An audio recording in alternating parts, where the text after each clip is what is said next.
By who? Oh, Chris McCormick. Just setting to my speaker.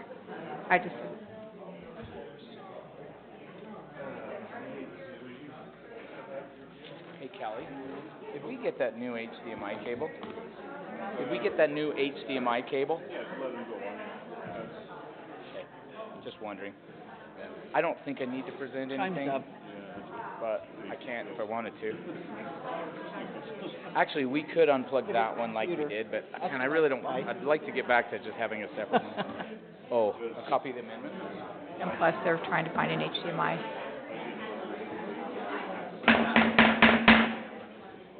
All right. It's nice to have to bang the gavel to stop pleasant visiting. That's really a great way to start a city council meeting. Thank you for being out here tonight. It is June 22nd, 2023 at 6 p.m. Welcome to the Parowan City Council. We are fortunate to have Rob Dotson here, City Manager of Enoch, who's going to offer our opening prayer and lead us in the Pledge of Allegiance.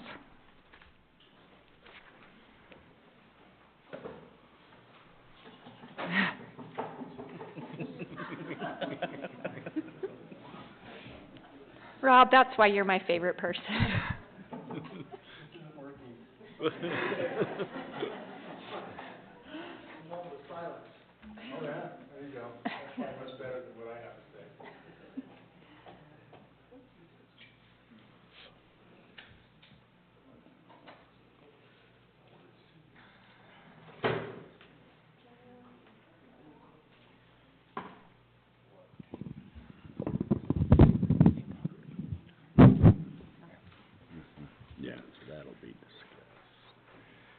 Our dear Father in heaven, we come together this evening in gratitude for the bounteous blessings which we live with our daily lives, for the community which we belong to, where we can choose and have many choices in our lives. We're grateful unto Thee for the freedoms that gives us, and we are grateful for the opportunities that we have to govern ourselves, to elect individuals we trust, and to have them make decisions that will impact our lives for the best. More important, we thank Thee for the opportunities we have to serve others and the goodness that we can create by the acts of service we perform.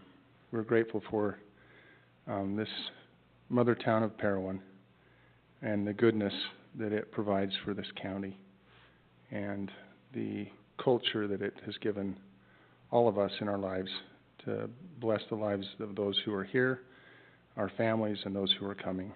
We ask Thee for Thy Spirit to be in this room, that those who participate will be heard, and that their words will be of import to everyone.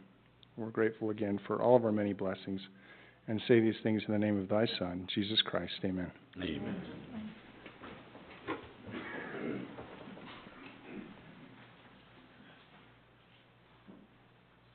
I pledge allegiance To the flag of the United States of America and to the republic for which it stands, one nation, under God, indivisible, with liberty and justice for all. Thank you. Hey. Thanks, Rob and Rochelle. Now moving into item number 3, declaration of conflicts with or personal interest in any agenda items by the City Council. No, Mayor. No. No. No. No. Okay, and now a vote to approve the meeting's agenda this evening. And I do need to ask for a change in that agenda. On item number 9, that will be a resolution that will require a roll call vote. I'll make a motion to approve the agenda as outlined with the adjustment to action item number 9. I'll second it. All those in favor? Aye. Any opposed? Okay, motion carries. Now we'll move into public comment. This is a time set aside for you to express your ideas, concerns, and comments, and you are limited to 2 minutes each. And so this time is now yours.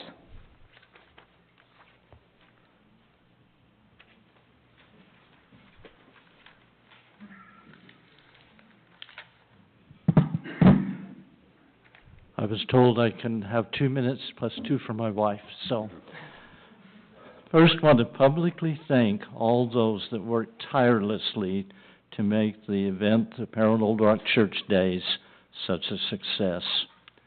We want to thank the DUP, the Parowan camps of the DUP and the SUP, the Cedar chapter, which includes Parowan, the city of Parowan, the business community in Parowan, Iron County residents and organizations, including the state park in Cedar, and friends of the Old Rock Church from near and far. The support was awesome. We have received much positive feedback on every aspect of this inspiring program that we had. From the pie auction to T.C. Christensen's inspiring words and to the big party on Saturday, everything just went well. One lifetime resident of Parowan that is over 80 pulled me aside on Saturday and said, "This is the best Parowan activity that I have ever attended." Our 3 stated goals as a committee were to raise some money for the Old Rock Church. On last count, we raised over $23,000. Wow. And that doesn't include the $4,500 on brick sales. And as of today, we are to 6,450. Great. We were hoping for momentum. Sounds like we're getting it. Second, to unite the people in our area, we felt a lot of unity. And third, to reach out to those that have ties to Parowan, the Old Rock Church, and Iron County, and expand our feeling of community. And we feel like we just scratched the surface on the third one. We had many people that came from out of the area, and many positive comments from them. And but we think there is so much more potential because so many love this area and the Parowan Old Rock Church and what it represents. We hope we can use this money to successfully receive grants, to maximize our efforts, and to shore up the building until major renovation can happen. And we're earmarking some of the money for preserving museum artifacts. And we hope the Parowan Old Rock Church continues, and this is the first annual, we hope. We had 322 people tour the Old Rock Church on Saturday. Wow. We feel like this was a success. Thank you very much. Thank you. Thank There's your you. last ski. Tom, do you have a count on the dinner? I was just curious. Approximately 500 were fed. Okay. Thank you. Anything else? And I hope it's okay to say this, but you and Liz, thank you too. Thank you. So many others You too. guys did a lot. I wanted to list names, but I would have left somebody out, and then I would have felt really badly. Thank you. Thank you. Thank you.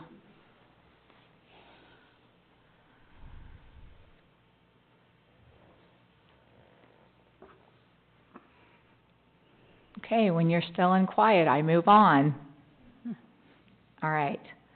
So moving now from public comment into public hearing.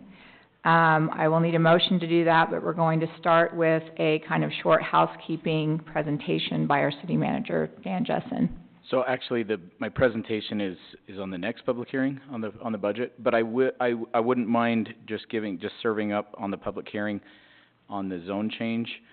This was heard in Planning Commission, and just as a reminder, I'm sure we don't have everybody here for this.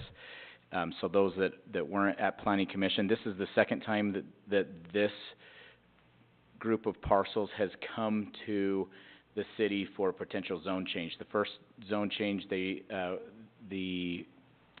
applicant was asking for commercial, a change to commercial from A1 to commercial. That was, after it was heard in Planning Commission 3 weeks ago, something like that. It was determined 2 weeks ago, it was determined, no, I guess it was last month. It was determined that, the Planning Commission provided a negative recommendation to, do a zone change to, commercial. At that point, the applicant withdrew their application and reapplied to have the zone change on 4 parcels, not 3, and change them from A1 to R3 instead of A1 to commercial. The reason why R3 was what they came back with is, in our future land use map, it shows these parcels going to high density, so a zone change to R3 is consistent with our general plan. Also, consequently, it is the use that the property is in, that's where this hotel slash, longer term stay, rentals are being done. And that's consistent with, if they wanted to remodel the property, add some additional units and do something like that. So, their proposal last night was met with, a mixed review by Planning Commission, because Planning Commission agreed with the change on 3 of the 4 parcels to R3, but did not agree with a change on the 4th parcel, which is not consistent with the general plan going to R3.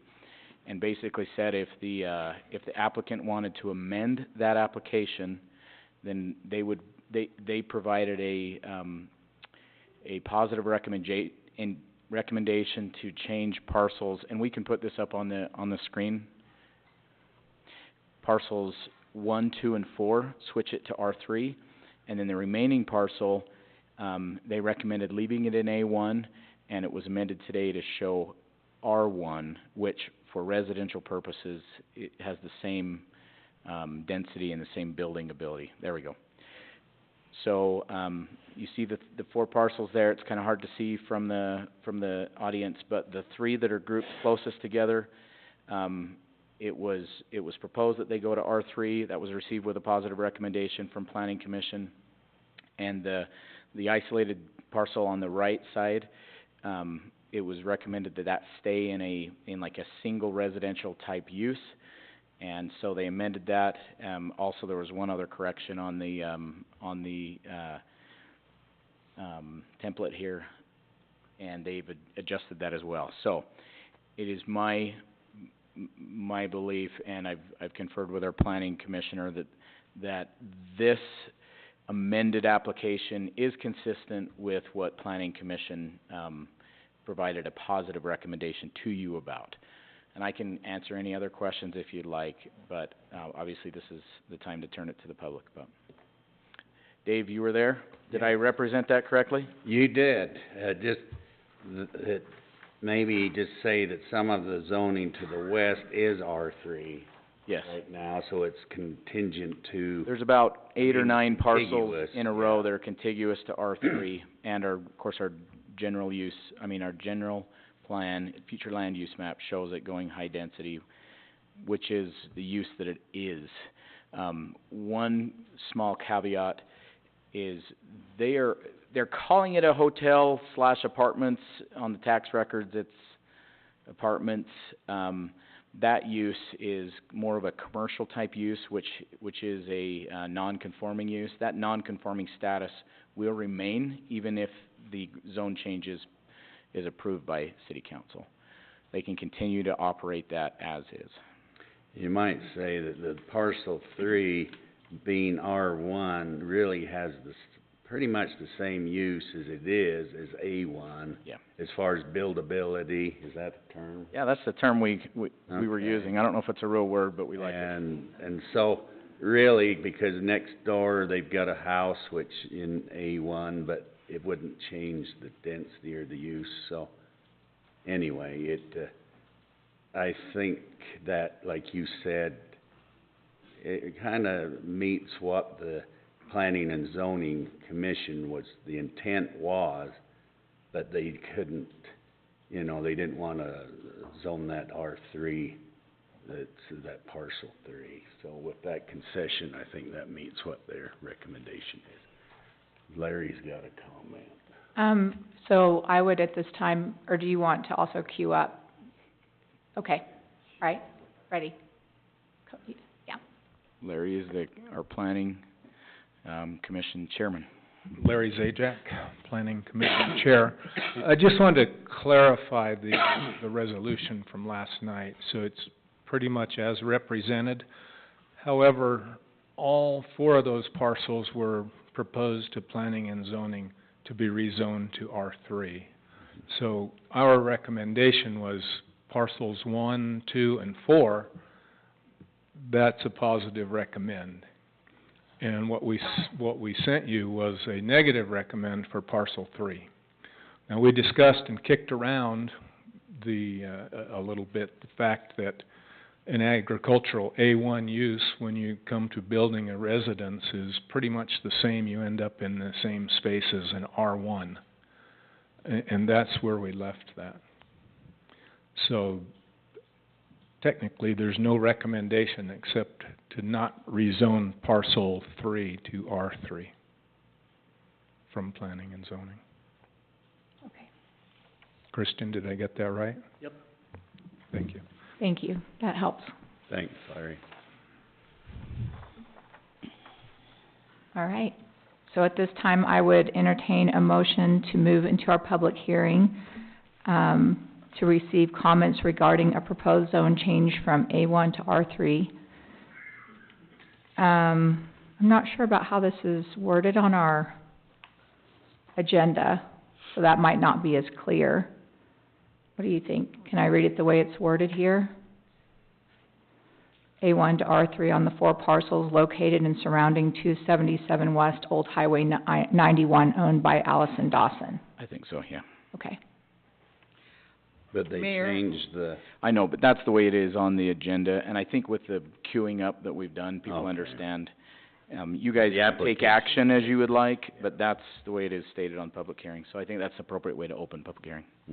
Mayor, I'd like to open up the public hearing to receive comments regarding a proposed zone change from A1 to R3 to it's parcels 1, 2, and 4, with parcel 3 going to R1, that's not the way it is on the Or- agenda. or is it I think you have to A1. just read it as it is, as it was posted. That's what I'm reading here on the agenda. Yeah, A1 to R3 to the 4 parcels, the way the agenda reads, right? Yeah. Yep.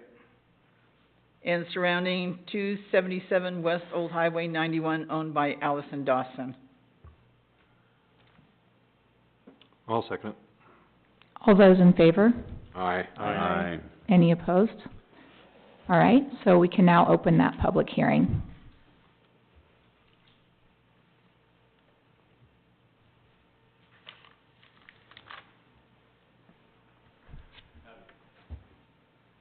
Ray Vanderweerd, 225 Old 91. Would just like to ask the board to please vote in accordance with what Mr. Sajak said. We've been working with him and the other commission members very closely. That lots 1, 2, and 4 go to the R3, and lot number 3 is left as it is. Thank you. Thank you.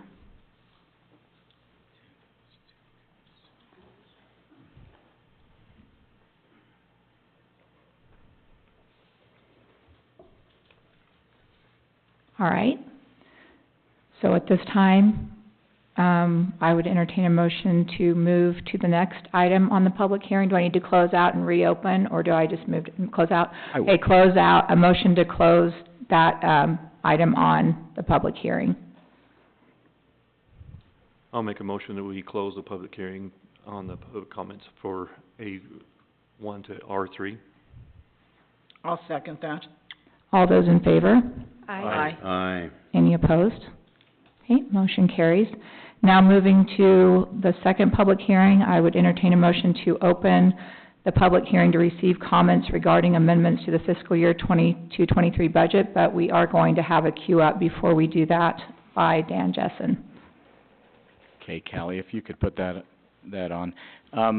So, to everybody that sat through the budget presentation for next year's budget, last council meeting, rest at ease. I do not have a long presentation for talking about the budget amendments. And the reason being, the budget amendments are pretty simple. Mostly speaking, our budget is good. We have a couple of minor adjustments that need to be made to the budget. And I'm just gonna actually just detail them. There's like just a few. So, we have... You're good. Oh, our fun email system. Okay, well, I'm just gonna talk, and she'll pop it up when she has it. We have some adjustments in the general fund and some adjustments in the electric company. So as far as making budget adjustments, just maybe a little bit of education for the public. If a budget is not going to go over as a department, we don't have to adjust every single line item that may or may not go over. We usually only adjust it if it's really a significant item, or if it's going to take that whole department or function over combined. So, having said that, the airport budget is really tight. We are expending some ARPA funds that the airport got to do an LED lighting upgrade, and we received quotes on that, and the quotes came in higher than the amount of available money that we were going to have remaining in this year's budget. I've been talking with Mick, who is our airport guy. I don't know if airport guy is the right word, but we've looked at the bids, and if we do it in phases, what we need to do, we have the old airport hangar is full of really old lighting, and if we can upgrade the main part of the main hangar with LED lighting, we can save the city a lot of money in utilities. And so we received the bid back and segmented it by the different rooms.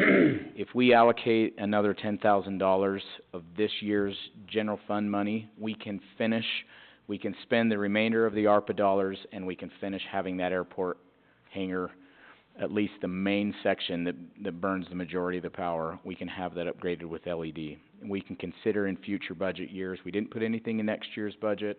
We wanted to see how far the ARPA dollars would get us, and it gets us almost enough to do that main part of the main hangar. And so if the council is okay with it, if we put an extra $10,000 in it, we can finish the main hangar, use up the ARPA funds, finish the main hangar. We can consider the other rooms down the road. That's the one change there to the airport budget. Of course, if you guys don't want to do that, we can pull that out. Animal control is a very, very small budget, and it will go over this year if we don't make an adjustment to maintenance, materials, and supplies. I'm not sure about how the budget was created, but our former police chief had an initiative to put in a ductless heater and mini split in there for better efficient air and heating, air conditioning and heating, and that will put us over as a whole for animal control. And if you lump it in with public safety, which we do, public safety as a whole won't go over. I still like to have each department not go over as an individual department, so I'm making a recommendation we adjust that budget by $3,500.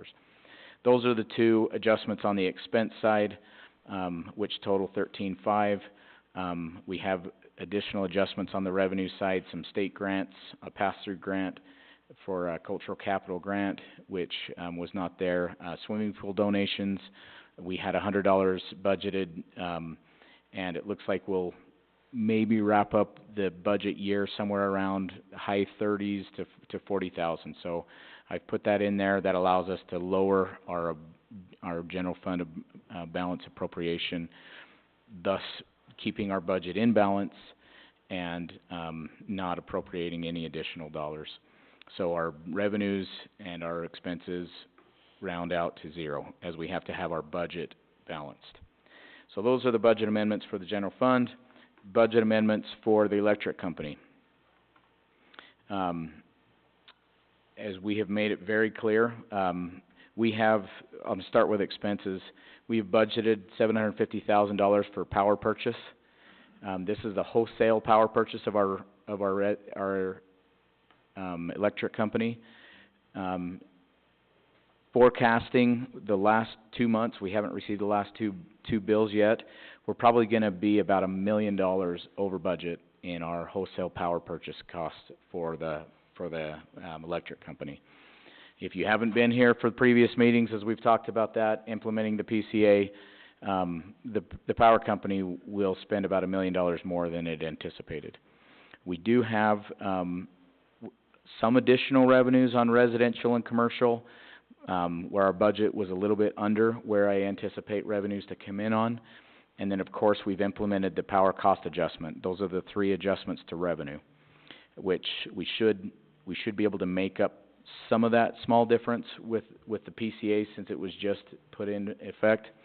And we hope that will be able to help right the ship as we move into the future. You'll notice these adjustments are out of balance. The total revenue change with these adjustments is $460,000.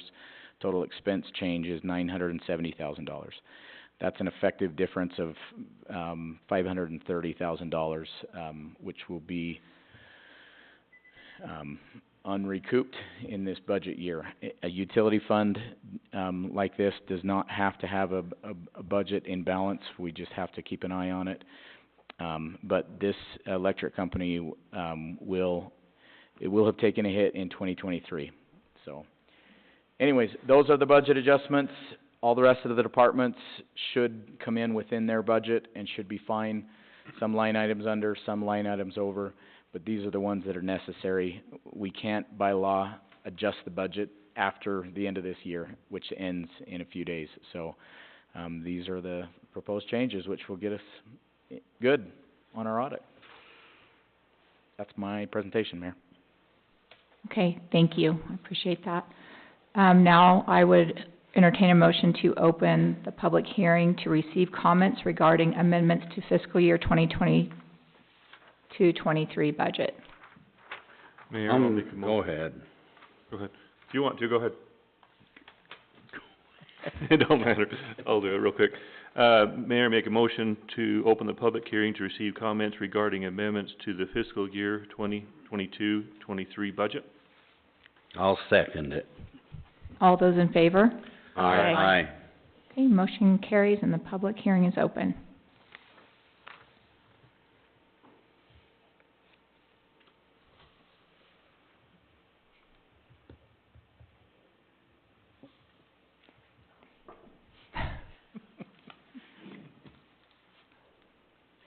Hi, Council. My name's Janelle Zajac. I have not a comment, but a question about the $10,000 airport maintenance and supplies increase. You said that it would create a cost savings, a lot of money.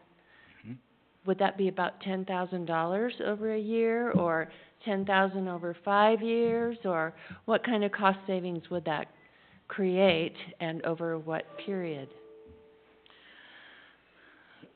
Are you okay with some back and forth question answering? Okay. I don't know. Oh. We have not done the analysis, but if you have a minute, the hangar is open during the day. If you go in there, you'll see that the ceiling is lined with the old big lights. They look like, how many would you think, Jim, is in there per row? Oh, crud.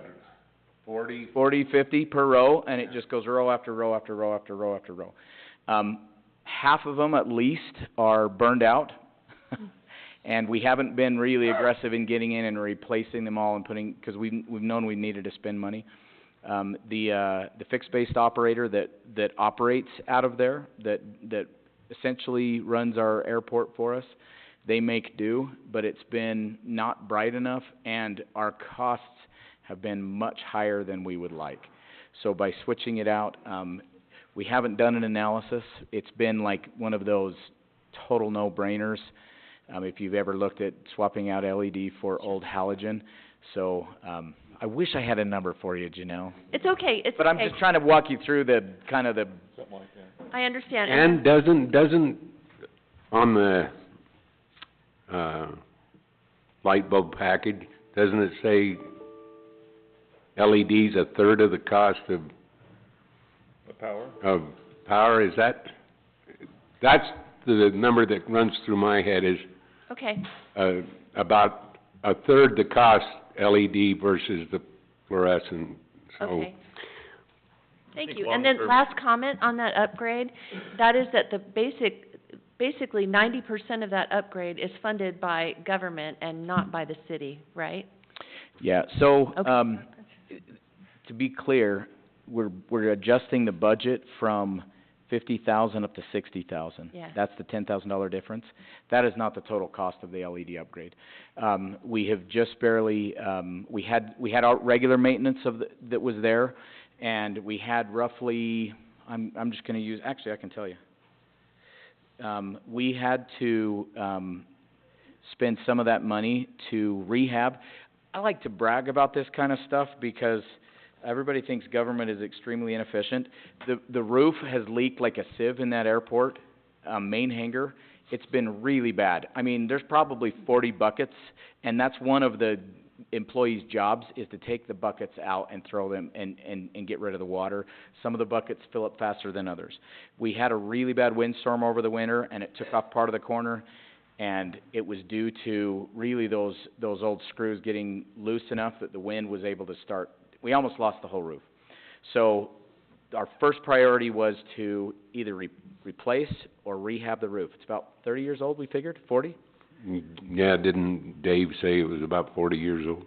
Yeah, so, They put it on when they were doing the crop testing, Dave, so that would have been 40 years ago. Almost as old as the pool. No, younger than the pool. so we had expended about 11,000 in regular repair and maintenance, and that included the repair that I mentioned, and we had insurance that helped us with the repair. Then we spent approximately $20,000, I don't remember off the top of my head, to actually go through and rehabilitate the entire roof. They took all the screws, replaced all the screws, went through and sealed all of the new, all of the vents, all of the places we could have leaks coming in, and they replaced the old skylights with actual metal, the old fiberglass, if you're familiar with a roof like that. Those things were just a disaster waiting to happen. We have hopefully, for a very small amount, bought ourselves another 20 years out of that roof. That's what I wanted to brag about. Okay. The remaining dollars is what's gonna be left. It's about $21,000 toward this LED upgrade, and it's gonna be somewhere around $31,000 to do it. So we're hoping to just finish that and have our airport hangar in really the best condition that we've had it for a while. So that's the goal. Thank you. Yep.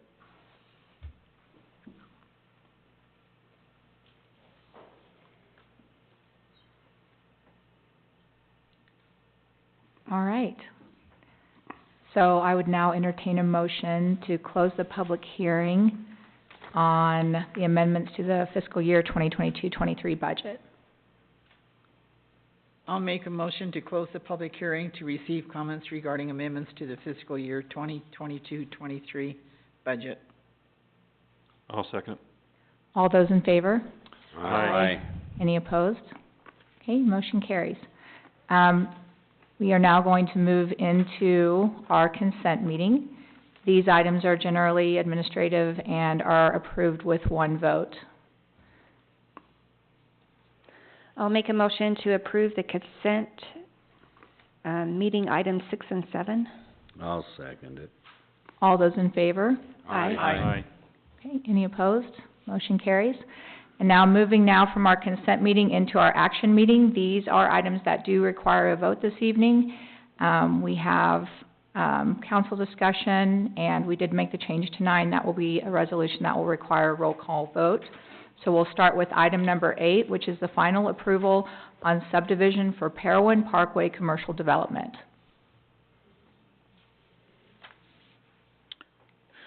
Okay, I can speak to that as well. Callie, do you have a copy of that plat? I put a plat on the table up here, and I'm gonna forward you the, normally I would just hook up my computer, but that HDMI is broken, so I'll email this to you, Callie, so that you can put that up on the screen. This is the official term of this subdivision, Parowan Parkway Commercial Development, but to everybody else, this has been affectionately called the Ace Hardware Commercial Development. This has been a long time coming, right, Andy? Andy's here in the audience. This is a commercial subdivision of 3 lots. This went through we had to do an adjustment to add a lot, which went through this body. This has gone through Planning Commission and received approval with Planning Commission.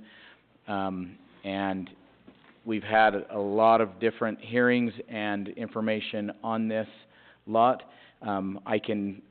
I guess this isn't really about the subdivision, but we already do have 3 projects slated and building permits, applications already filed, and people have seen dirt work going on there. In lot number 3, which is the bottom corner, we have a hotel, which is slated to go in, 77-room hotel, and we actually have representatives here. If you guys want to wave your hands. The owner is Rick Anderson. A lot of people know Rick Anderson in town.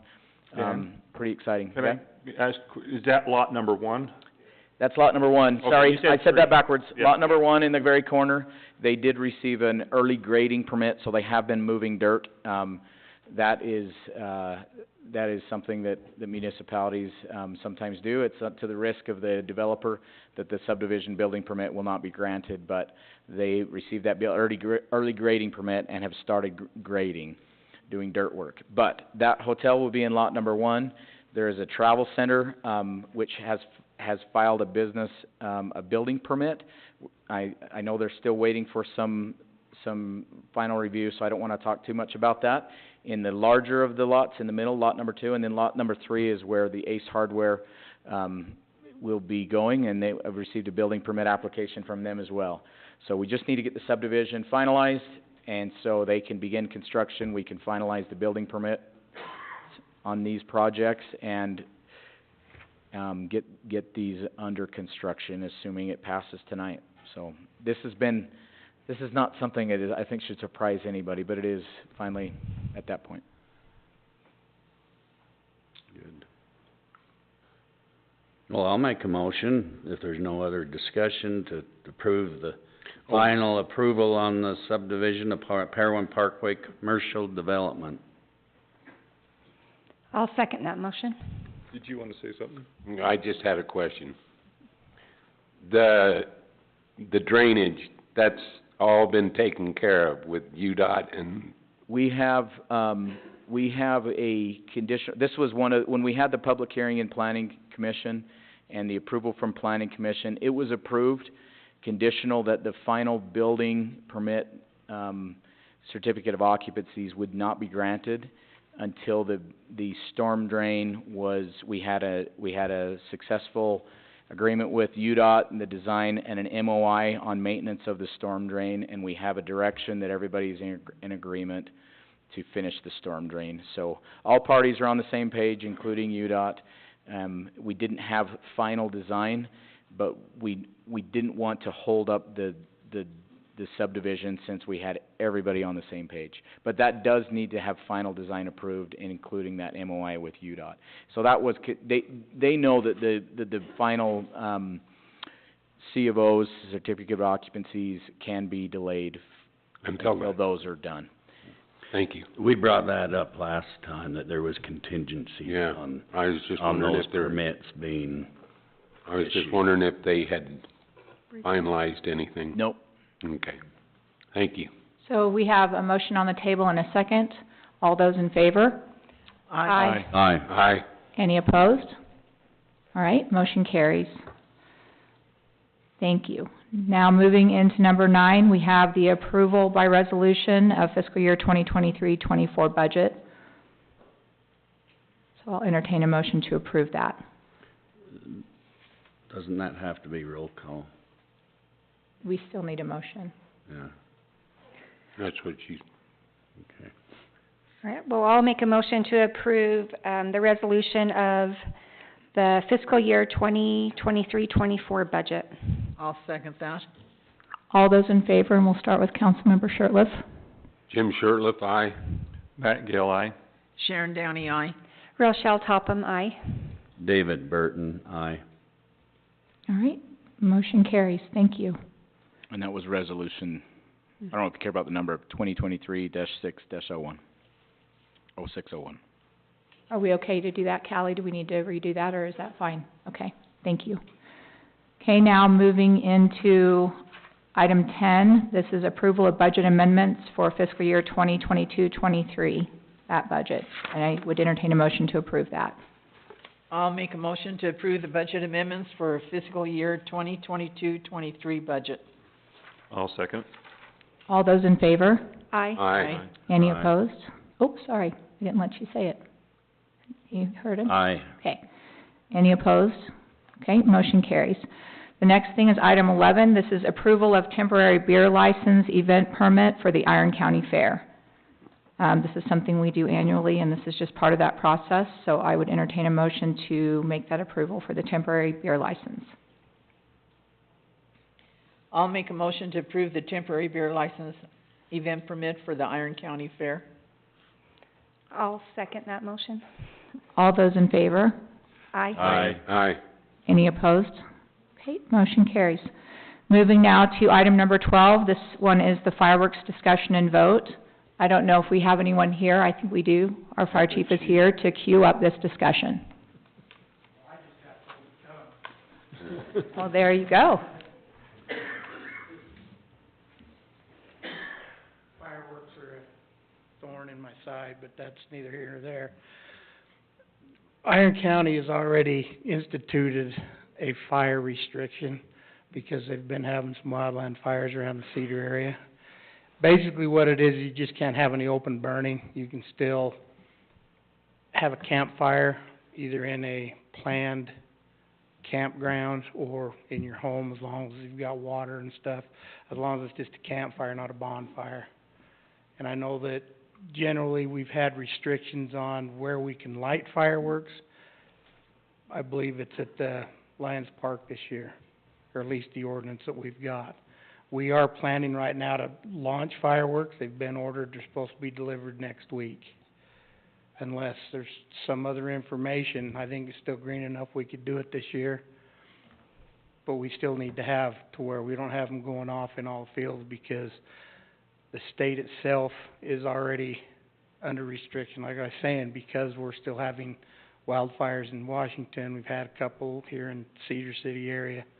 Hopefully DOT's been mowing out here, so we might not get too many off the freeway.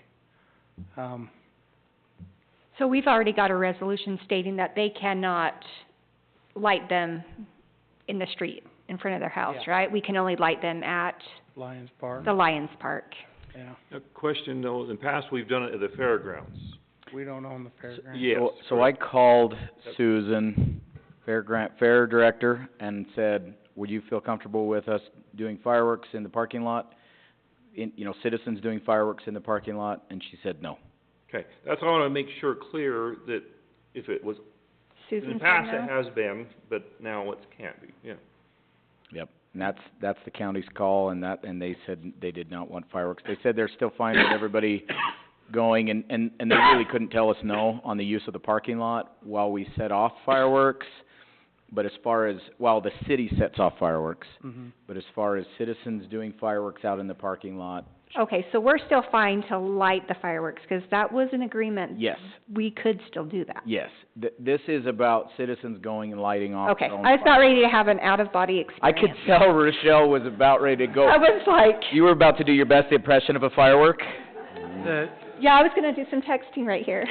Do my, But as far as lighting them, she Okay. said they've had problems with kids up doing, whatever you call them. I call them Brodies, Didos, people call them different things, and they said, so she just said that they didn't feel comfortable with that, so.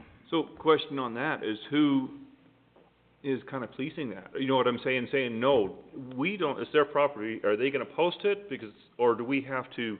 I think as long as our official policy is that they're only allowed in the Lions Park, they can police their own, we will police amount as much as we are already driving around and dealing with issues as they arise. We're not gonna post somebody in there and say, Okay, don't that's what I'm come saying, in 'cause here. to get the word out, people are so used to be sending them off there.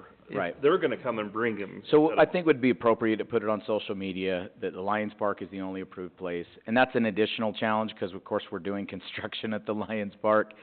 I would say, just try to stay away from the pool area. Yeah, we don't wanna burn the pool down. We don't wanna burn down the pool.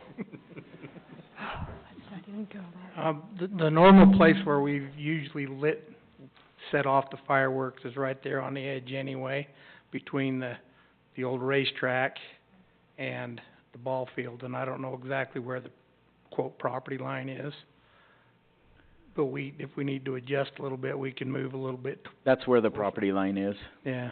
And it may have moved as it changed from, there's a radius and now it's a straight line. In that area, we're fine. We're right on the property line, and that's an agreement with the county, so we're fine. Yeah. Yeah, we talked to Landis today, and they're gonna try to deliver them next week, which will give us enough time to get them loaded in the tubes, and hopefully we'll have enough tubes. And it's just that pain that, coordination, once 4th of July is off and they're all lit, I can go.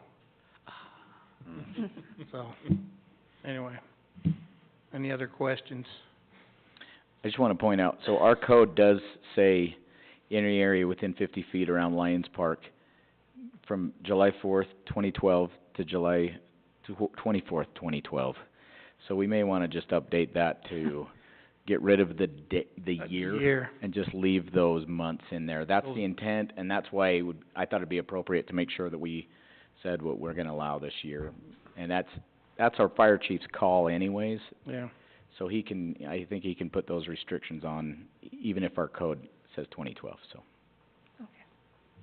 I agree. I just noticed that too, and I've talked to my better half, and she says, well, that's the last time it was worked on. Adjusted, yeah. Or whatever, and I said, just tell them to take the year out, and then we should be good, so. Next time we're adjusting code, we'll do it at that same time. How about Okay. that? Well, in that code, put a code in there to build a new firehouse. Anyway, any other questions?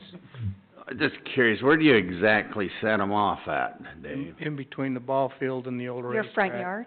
Well, I know it's in my front yard. No, we're far enough away from your front yard. We were gonna move them into that triangle I again. know, but I think But that's no. still city property. It's right on the Right on the line. Yeah, I think it's right on the edge, so. I think you're in So we were actually taking the cakes, the ground displays, and putting them on the other side of the fence, which I don't know that I guess it just depends on how much traffic's in there now that it's been all finished and whatnot for our grounds displays, so we just don't have surrounded by fireworks. But we'll figure that out too, so. That's where we've been setting them off for the last few years, so. Well, should say the years that we've been. the years that we've been able. Years that we've been able It's been a to, little while. so. And if everything works, the 13 salutes will go off at 6 o'clock in the morning. Awesome. I saved Yay. a few from last couple of years, so that's the plan. 6, not 5? What?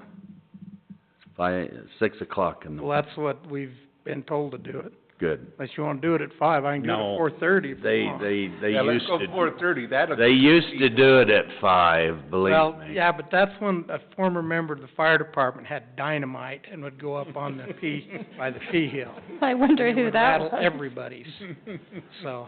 You were in on that, weren't you, Dave? No, I just got rolled out of bed, so. It was a little loud, so, Good. anyway, Thank you for being here tonight. okay. Appreciate it. Well, All right, thanks. Thank Yep. you. Thanks, Dave. Thank you. So I would entertain a motion to approve the recommendation, from our fire chief unless there's any additional council discussion. I'll make a motion to approve the fireworks for this year, 2023. Maybe say I'll second. personal. Oh, except for the, according to the, what is it, personal fireworks to be at the Lions Park, Only. only at those dates that are prescribed. Anything else? Okay, I just thought you needed to say that. thank you. I'll second that. All those in favor? Aye. Aye. Any opposed? All right, motion carries. Judy, do you wanna do a Facebook post on that? Thank you. Thank you. And if people will help by sharing that, that would be really helpful. We try to get the word out on things, but it helps if people share. Moving now out of our action meeting into our work meeting, and it is with my pleasure to introduce item number 13. This is Vision Iron County. We have quite a few committee members here, and Rob Dotson will be presenting to us this evening. Hello, everyone. My name is Rob Dotson. I am the city manager of Enoch City and a proud supporter of Parowan.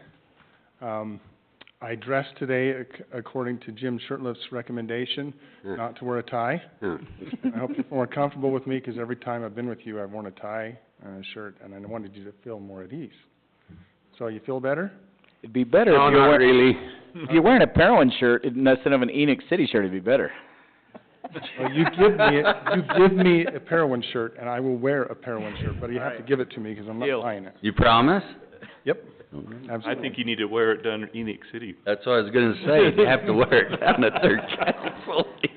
We're all a part of Iron County, right? Right. Whether we're standing in Parowan with our wife out in the car waiting to eat at a restaurant in Parowan on our 32nd wedding anniversary. Aw, Or, congratulations. happy anniversary. Thank you. That's why I'm gonna make this quick, because she's Okay, been sitting in the car. do that. At this point, I'm actually representing Vision Iron County. And the group behind me, I want to introduce to you real quick. First of all, Crystal Rockwood. You can stand, Crystal. Crystal is the actual chair of the steering committee. She presented at Enoch City last night and kind of lost her voice a little bit because they're a rowdy bunch, and she had to talk over them, and they're just crazy over there. And of course, you know Tricia from Parowan. She is a member of the steering committee, and of course, Crystal's husband is with her because he came in the meeting. My wife did not come in. And then Bob Baloo is a member of one of the teams, and then the esteemed Chris McCormick of the Cedar City Chamber of Commerce. David can't see you, Chris. Can you stand up and wave at David? Hi, thank you.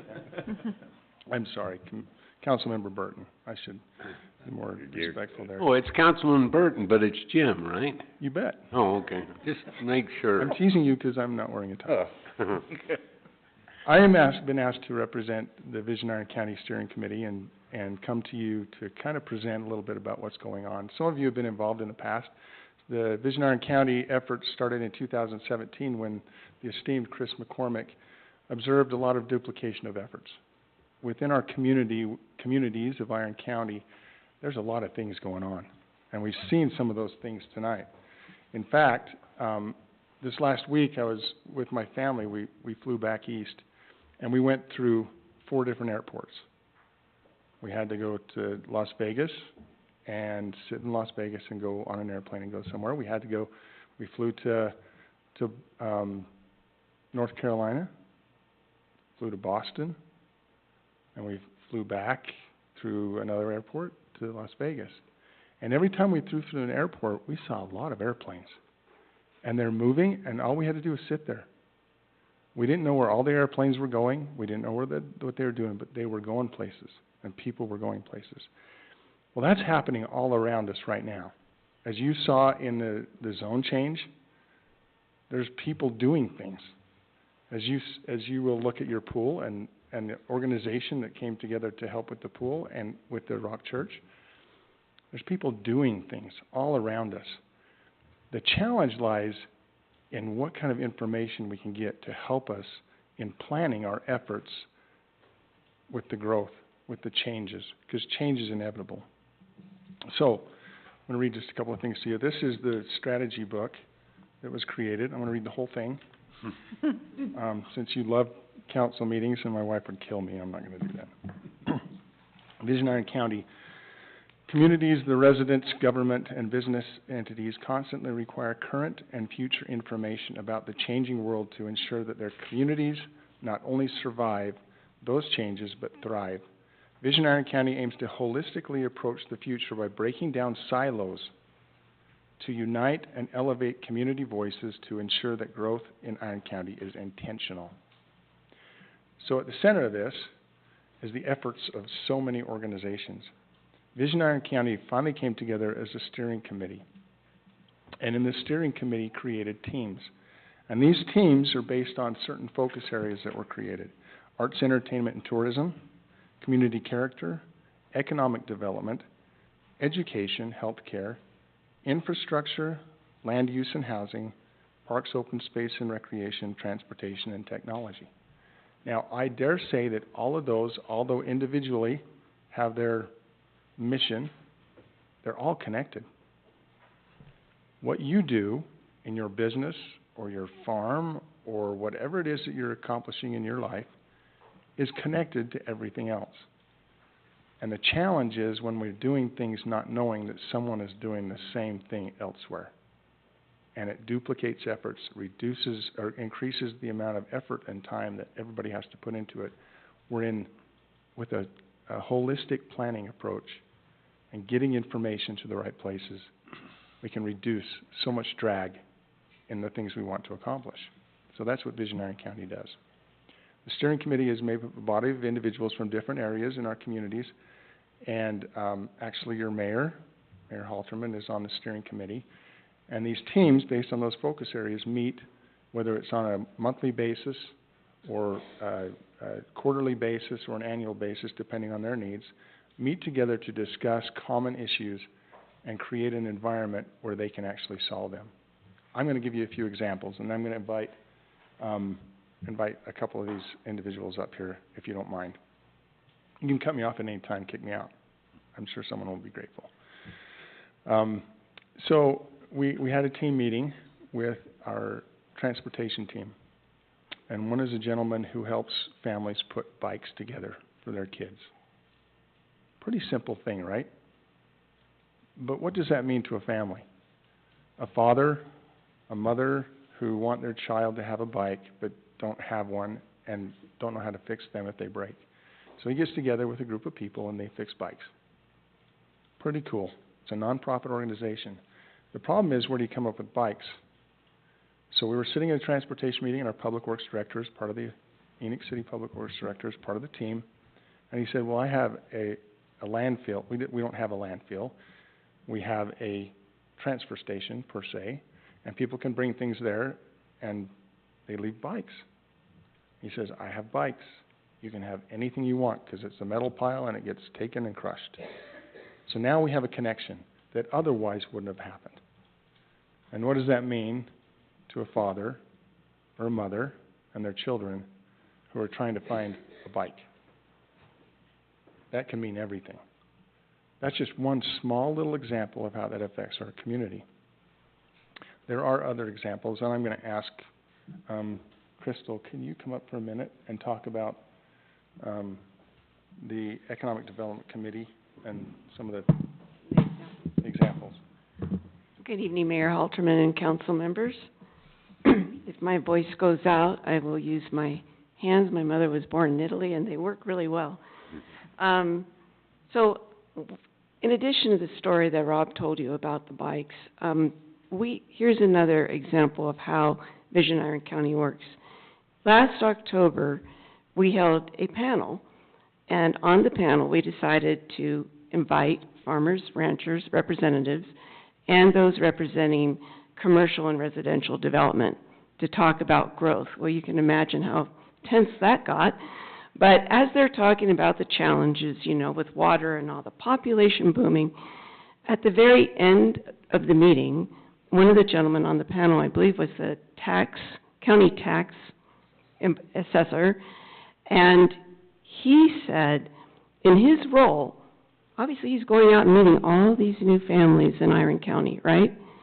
And as he's meeting them, he's asking them, why did you move here? It's so beautiful. And many of them bought huge homes with all this acreage. Well, he also knew that there are a lot of ranchers and farmers needed to graze their cattle there, their animals. And he said, I can't do anything, my hands are tied. But he said, he talked to the residents, and many of them said, really? Will we be able to have cows out there and goats out there? That would be great! That's fantastic! So right then and there was a problem solved. And again, it was because there was this unusual collaboration of everybody coming.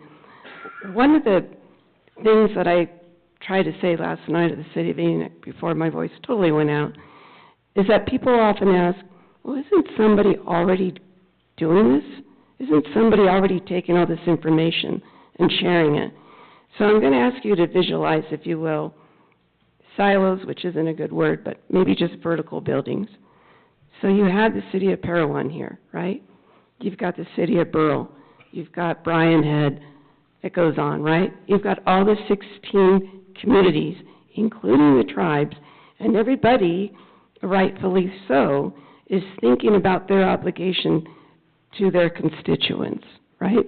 You have the county commissioners, but there's only a few of them. Like, there's only like 6 of you up here right now.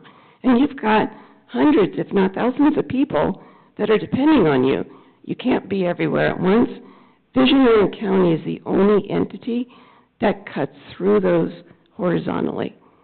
So at the meeting I just told you about, there were people there from Parowan, Enoch, Iron County, Cedar City, probably from Burrell as well. And they were all there sharing that information. So our job, if we do our job well, and we're all volunteers, is to collect this information that our elected and appointed officials may not otherwise hear. Bring it to you, post it on our website, get it out there. We, as Rob said, started in 2018. COVID came, kind of punched us all around, so we kind of like that, right?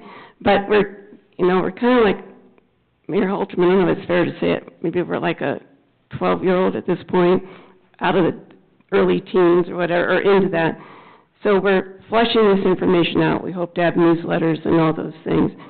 But going forward in the future, the vision booklet that we have, which I have one for each of you, thanks to Chris McCormick, this is our 5-year plan. So in about 2025, this is really going to come to an end. And it's so important for us to, again, try and have an enormous survey done and so forth, like the Kinsey Gardner Institute did it, that collected all this feedback so that we can begin planning out from there. So I don't know if anybody's going to ask you for this, but I'm going to ask you for your support. How can you do that? You can do that when people ask you about Visionary County. You can tell them it's a good thing. You can give your opinion. Everybody I know, I used to work in city council, representing mayors and council members at another time in my life, and everybody seems to have an opinion, and they always want to share it, especially the bad things. But send them our way. We've got surveys. We want to hear it all and the solutions that go along with it. So your support, time, and effort, participation would be much appreciated. Thank you.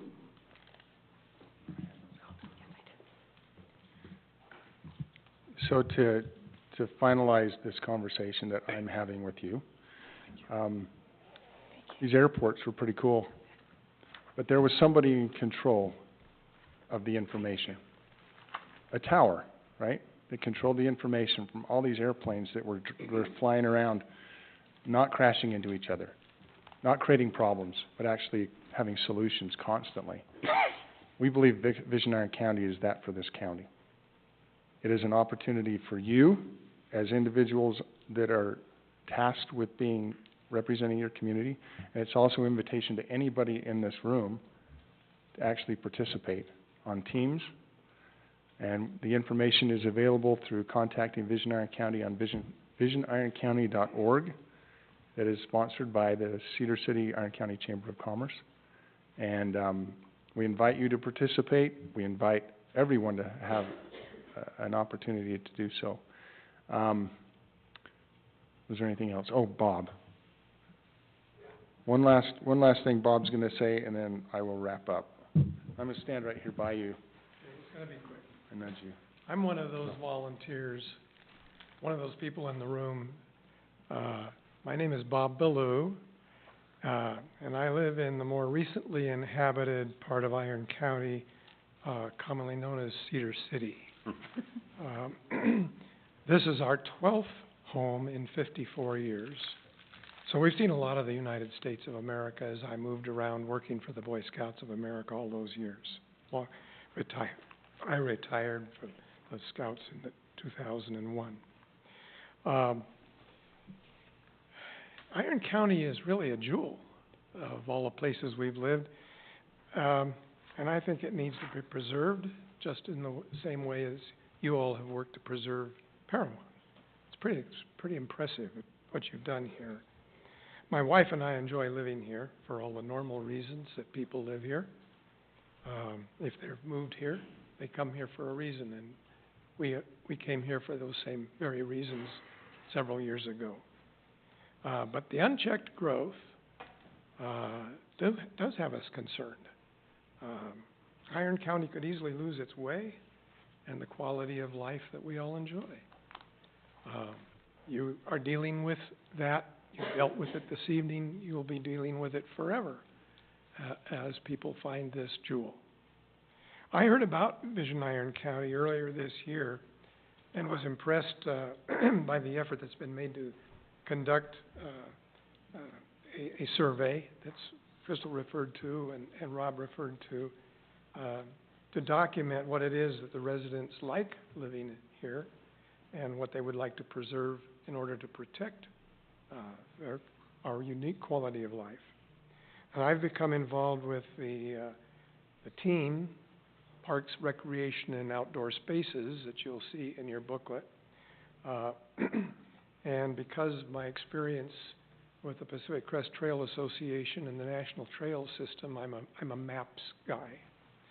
And I now I'm a part of the effort to collect and document the existing parks that exist in Iron County, including those in Parowan, the recreational opportunities, and the open spaces.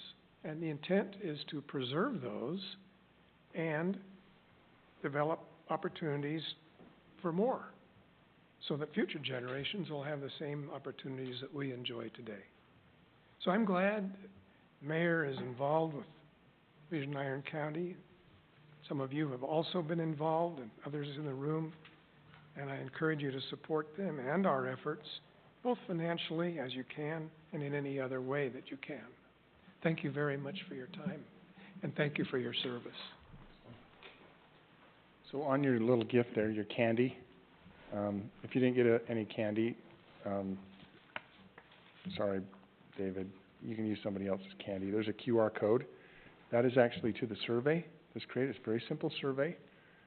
We invite you to share that with your community through Facebook or any other way you choose to, so we can get information from your community.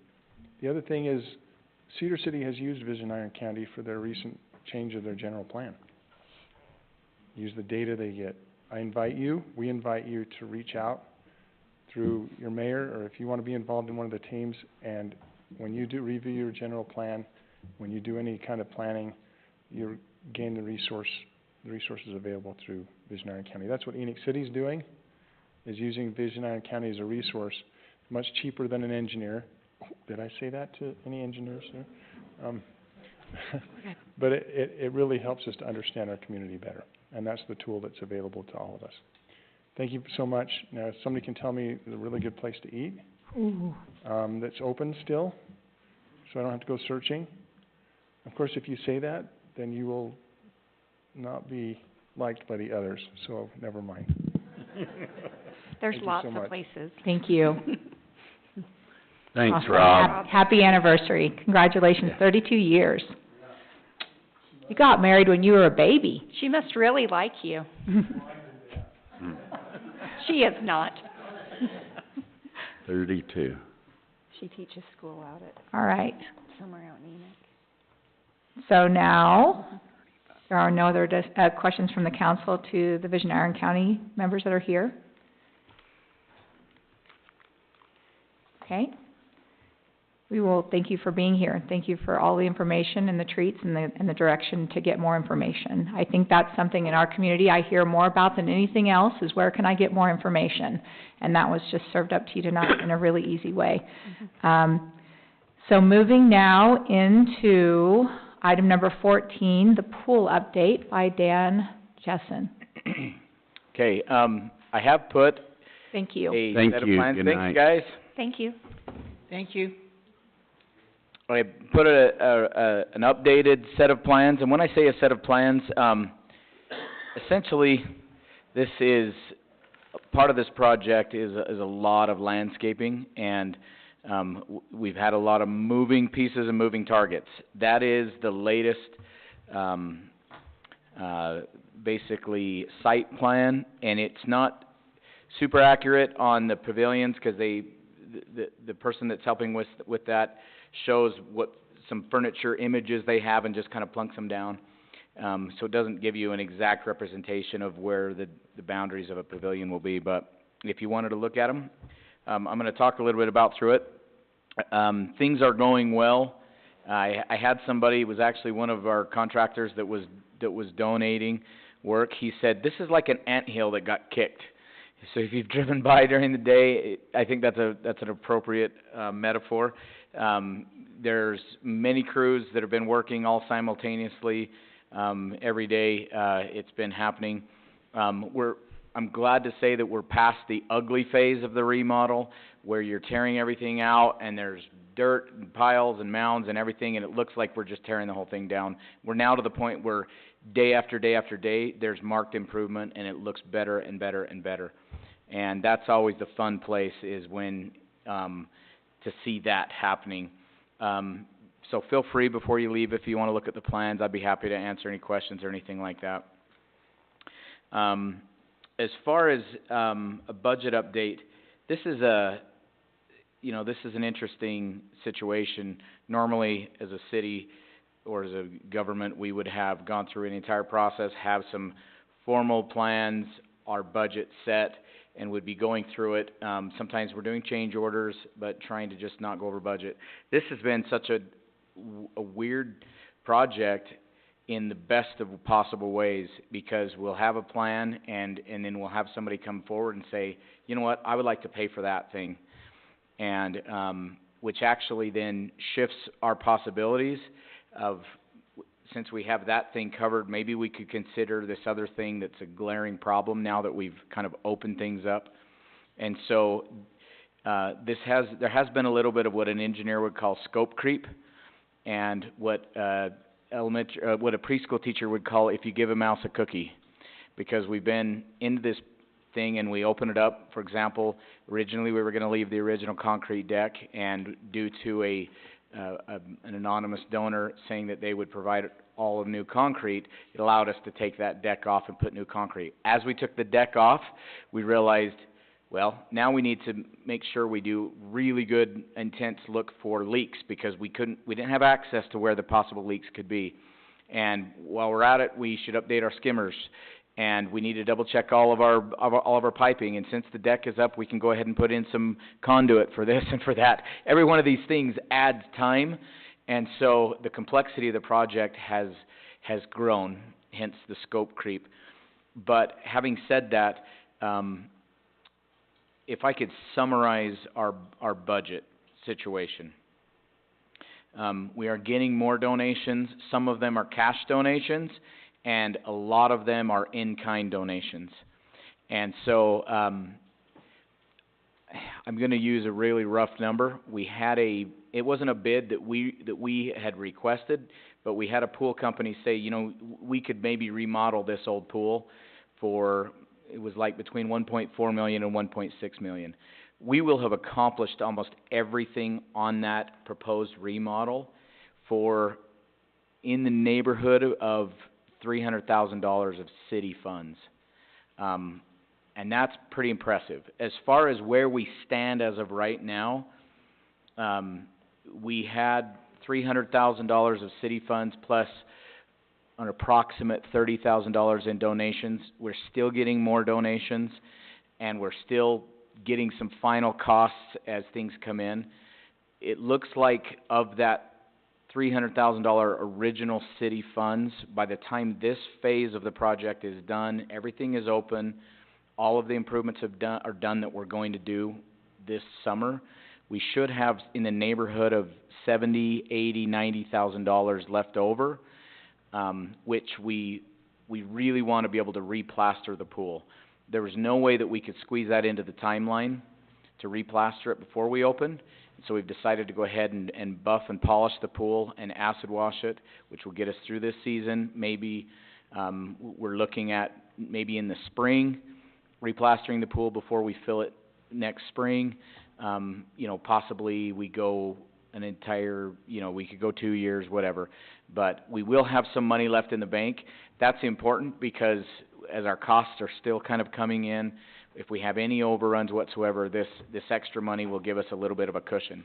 The other thing that we will have a cushion is, let's say we get a week or two in and we have a major failure of a piece of equipment that ran when we fired it up, but once you really get stress on it, it fails. We will have some contingency funds.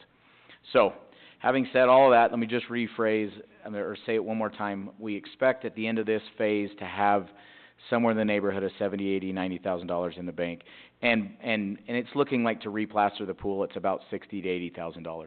So, I think we're just looking like we're going to be able to land this plane, and that's exciting. Concession stand. There's a lot of things that have moved and grown and become available that some people know this and some people know that, and it's had to happen so fast that I don't know if everybody knows everything. So if you've heard part of this, I'll just be quick. We are building onto the building to the east. We're putting a 20 by 20 concession stand in block with the roof over the top of it, extending that roof. That will be able to sell concessions, like legitimate concessions, not just Otter Pops out of the fridge the way we used to do it, but legitimate concessions, both inside the pool and outside to the park. It will have a window that faces south to the park. So that's really exciting. We want to be able to put some picnic tables out in the park so that families that are doing reunions, that are doing things, when the pool is open, we will be able to sell the same concessions out into the park. We're also designing it, as we do with our doors and our keys and our locks, that we want to be able to open that concession stand on a limited basis for events outside of normal pool season operation. So if we have a car show in the fall, or if we do something else in the park that we wanted to be able to open the concession stand, we would be able to. So we will winterize the entire building at some point. It's not designed to be open in the winter. It's not insulated or anything like that. We have to drain the water, but we will have some availability on the concession stand, so that's exciting. We are going to re-roof the entire facility. Since we're kind of adding on to the building, we were probably going to re-roof it next year. It looks like we'll be able to re-roof it this year. You'll notice we took the old roof off, so we're kind of committed now. We are going to put a metal roof on this building, and it will be a really great advantage. A metal roof, not only will it be a long roof that will last a long time, but it will provide a lot of personality to the pool. The group pavilions that we're going to build are going to have a matching metal roof. We're looking at it's actually called patina green, but it's kind of a teal color. And it should go with the other color scheme of different things that we're doing, and it should provide a lot of vibrant and fun, colorful stuff without going too crazy over the top. So it will go paired with off-white on the building, and from what we could see looking at pictures of houses and buildings that had that color combination, it looks really sharp. It doesn't look too hokey, and we really think that it'll be good. Cement. You may have heard about our cement fun that we've had. We have an awesome cement crew. If you watch these guys go, they are amazing. However, we have had, can I say this in a city council? We've had our butt kicked by the weather. We had, the perfect storm happened to hit, you may have heard, right literally as they were pouring and spreading out, the cement. We had a downpour open up. We expected light rain and a downpour to open up later, and we were gonna have that covered. It came on so fast, and it wasn't just the rain that was hitting it, but it was the rain coming off the building and falling directly. There's no rain gutters on that, and unfortunately, we lost a full day. We had to tear that cement back out, and that was really frustrating for everybody involved. I was literally driving back from Cedar City with tarps from Harbor Freight so that we could screw them to the building and shed the water off the building, and I don't think if I had been there with the tarps, we could have saved it. So that was kind of frustrating. We lost 3 additional days, 2 additional days to rain where we actually called off cement, and 1 day to high winds. The high winds would have been tough. We had to use a pumper truck that day, plus the wind would have dried out the concrete too fast and cracked it. So that killed us. We lost 3 days of cement, but we're back to just putting cement in as fast as can be. So what did you do with the ruined cement? So the ruined cement was, if you want me to shift gears, but I won't, I'll just go a little bit down this road. We're doing a lot of work on the flood channel. We are going to have to do a lot of work this summer. We really dodged a bullet, but we do need to go in and still armor the sides of the flood channel.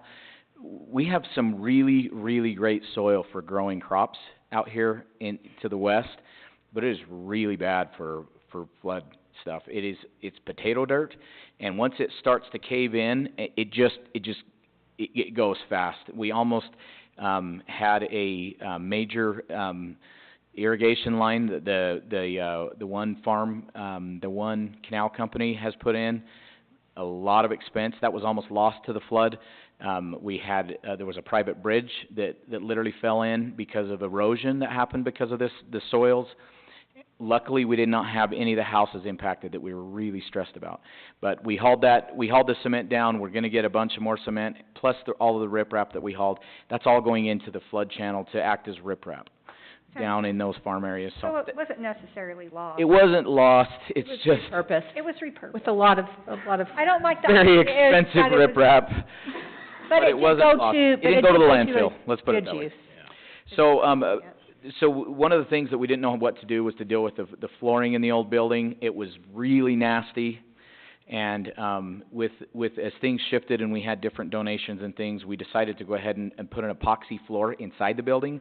We tore out all the old tile. We had these awesome volunteers that came in, and my shoulders hurt for I think 2 days after that, and we had people in there helping to get that out. There was so much glue with that old tile and the old rubber mats and stuff.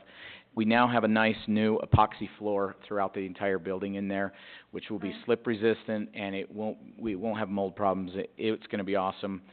And the donor that decided to do cabinets, the cabinets are being installed in the building right now, and they're going to look amazing. Amazing. That's a teaser for you. We are sanding and buffing the pool, and because I said we're going to probably end up plastering, next calendar year. So we are sanding and buffing the pool, and that's going to be going on this Saturday. We're hoping to get the majority of that wrapped up. We would like to stucco the remaining parts of the walls that were left. Some of that concrete, the edge, the outside of it is crumbling. Parts of it are gouged. It would look really bad to get this whole thing done and have those walls not looking better than they are. And so we have it in the budget. I think we're going to go ahead and be able to get those within the timeline. Umbrellas, granite tops on the walls. We talked about putting a top on the walls so that we can use them as like a tabletop. And the person that's helping us with that is going to donate that, and we'll have granite countertops, which sounds like a real big indulgence, but the most important part of it is it's weather resistant, right? We don't want to put any sort of wood out there at all.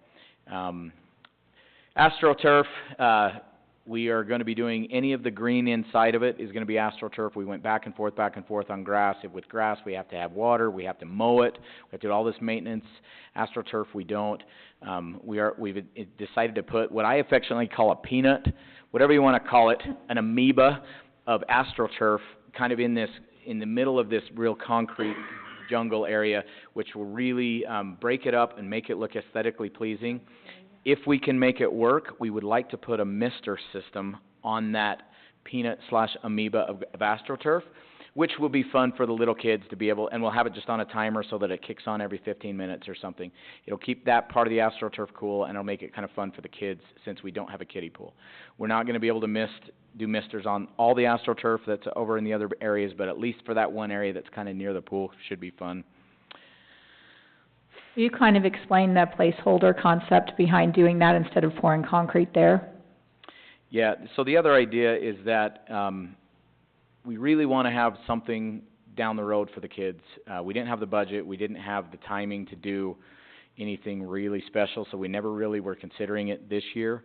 One concept, but it would take raising some money, so we're talking years into the future, but one concept is that we actually take where the kiddie pool used to go and cut out the existing pool to a zero entry to come into that. A beach entry, so it's... What's that? Some people think of it as a beach entry, A so beach entry, goes- zero entry, and that is something that could do a double duty. It would give anybody with any, ADA requirement needs a place to enter the pool. Right now, we have the old chair, which is usable, that allows somebody to be set in. But that would give us, zero entry. We wouldn't have to have a second body of water, which means we wouldn't have to have a second set of equipment, and it would give a place for little kids to be able to wade into the water and stuff like that. But there's no way we can do that this year, and it would cost quite a bit of money, but we're thinking this, like, the peanut amoeba mister is in that general area, which if we were to do a zero entry part, we would probably put it there and take out the peanut. Peanut's my term, so I'm gonna use it. On the west side of the building, we were gonna leave that wall up and have a mural on it. As we took down the rest of the wall, we noticed with the construction, it was not built with a lot of rebar, hardly any rebar at all, and it didn't have any grouting in it, and it did have some cracks, and it probably wouldn't have been too stable. So the decision was made to take that off. This shouldn't be we've talked about this in the past. We were gonna have the wrought iron go up on top of that at the same level as the rest of the wrought iron. Unfortunately, that wouldn't pass code because that cement step that would be there would be a place for people to easily step up onto and get over the fence, which the health department will not allow. So we made the decision to actually bring the wrought iron all the way around the facility and come out 5 additional feet to the west and put a sidewalk that would allow access back to the group areas. Speaking of group areas, originally we were gonna have it on the southeast side. We've decided with the concession stand and everything that we move the group areas to the north side by the SUU Head Start. And we have enough space for 3, and so we're gonna actually hand build 3 pavilions there, which will be much better than some kit that we could buy. The kits are not cheap at all, and for a lower cost, we're actually gonna build with donations of labor and contractors and stuff, we're gonna build 3 pavilions they'll outlast our building. They're gonna be awesome. So they'll be open for rental if you want to be able to have a group rental, or of course the entire facility will be available to be rented as well if you want to use that at certain hours. So I've kind of drummed on and on and on and on, but it is looking like by the skin of our teeth we will be able to have a soft open on the 4th of July, which was our goal. When I say a soft open, it's not just building of the facility. We have to get the entire organization, meaning your people, your operation, your employees, our lifeguards trained. I mean, it's so much to just start a pool. And so we did hire a pool manager. I didn't say her name last time. Her name is Kirsten McCoy. And we're in the process of hiring lifeguards. We've done interviews. Now we've got to do swim tests. We can only test so many at a time. We can only have as many people in the pool as we have enough lifeguards to cover all the shifts. So the soft opening will probably have some limited hours, and it will be limited to most likely the old footprint of the pool while we continue to finish some of these things on the outside. which means, and I'm making, and I've had some other concerns that the 4th of July, we were probably gonna step on toes, doing our thing, the same time they have activities in the park and they have food trucks. Plus, I don't wanna have a big grand opening and an open house when we're still under construction. So I think what we'll do is we'll do a soft opening with limited hours, and we'll actually open the pool while we continue to finish everything just to spit shine ready. And I'm thinking that what we should target is the 24th of July. The 24th of July celebrations are actually put on by the LDS Church for Pioneer Day, and they are doing it on the 22nd, which is a Saturday. The city doesn't have anything on the 24th, which is a Monday. There is no official 24th of July activities on the Monday, that's the 24th. But yet a lot of people will have the day off from work, not everybody, but a lot of people will. So assuming that timeline works, I'm thinking the 24th of July would be a good day to have an open house, ribbon cutting, we'll have free food, hot dogs or something. We have a committee that's planning.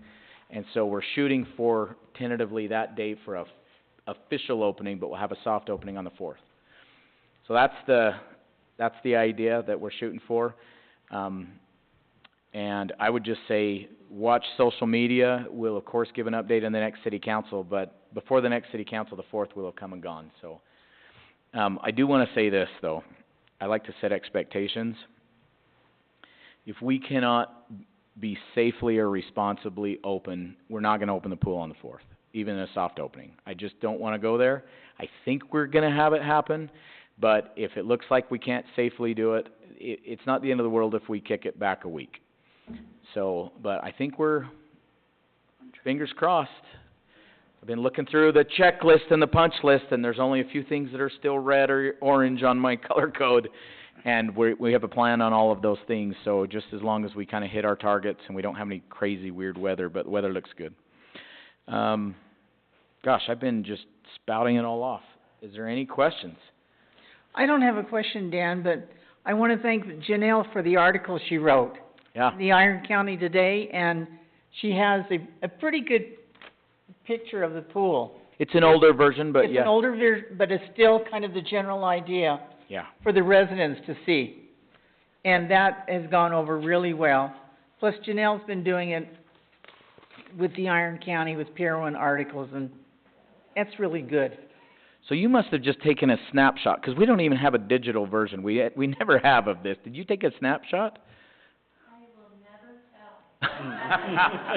Because that was a good, for what we have, that was a pretty good image, so. It might infringe upon copyright. Okay, all right. And we are going to honor all of the volunteers and those that have donated time and materials and effort.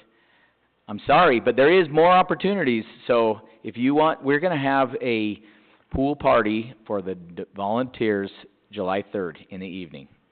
For the volunteers and those that have donated and given time and effort.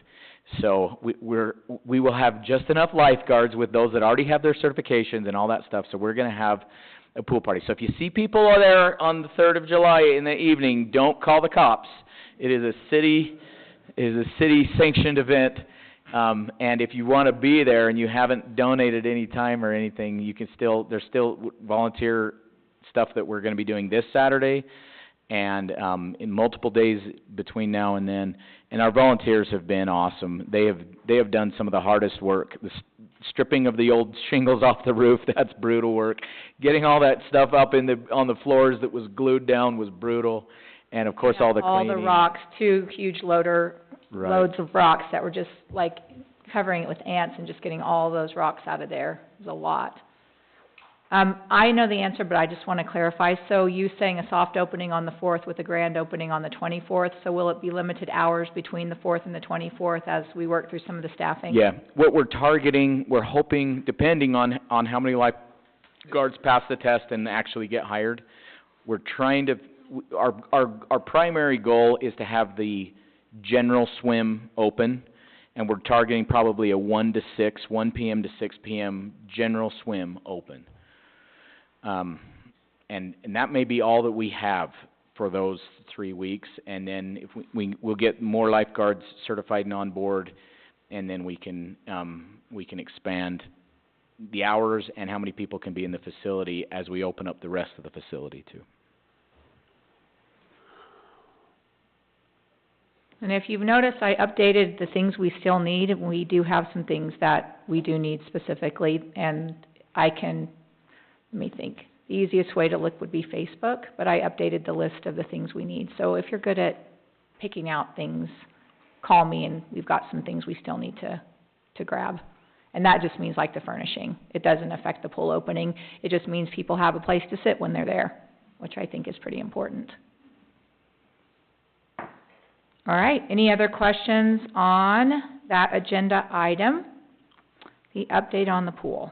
Just one question, Dan. What about swim lessons? Is that gonna wait until the hard opening, or is that gonna go on? We will not have lifeguards that the city will provide for swim lessons.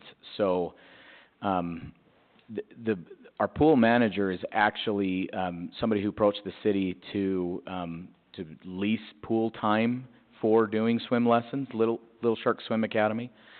And, that's who we ended up hiring. So we've hired this person as a contractor, not as an employee, as a 1099 contractor. We will pay this person to run the pool.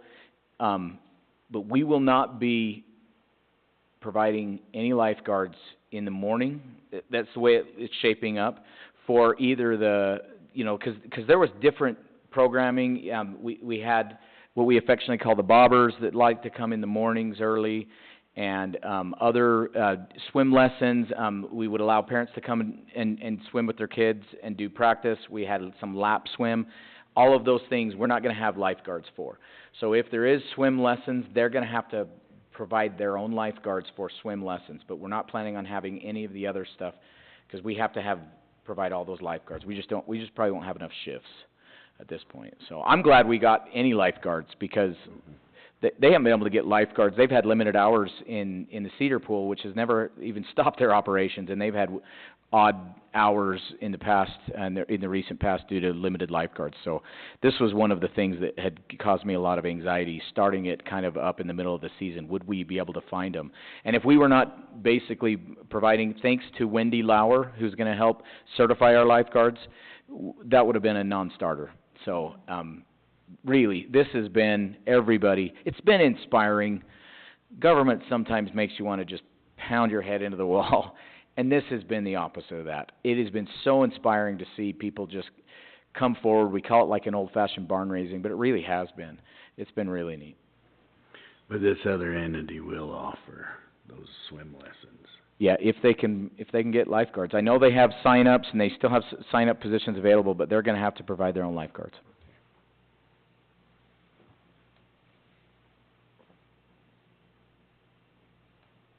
Okay.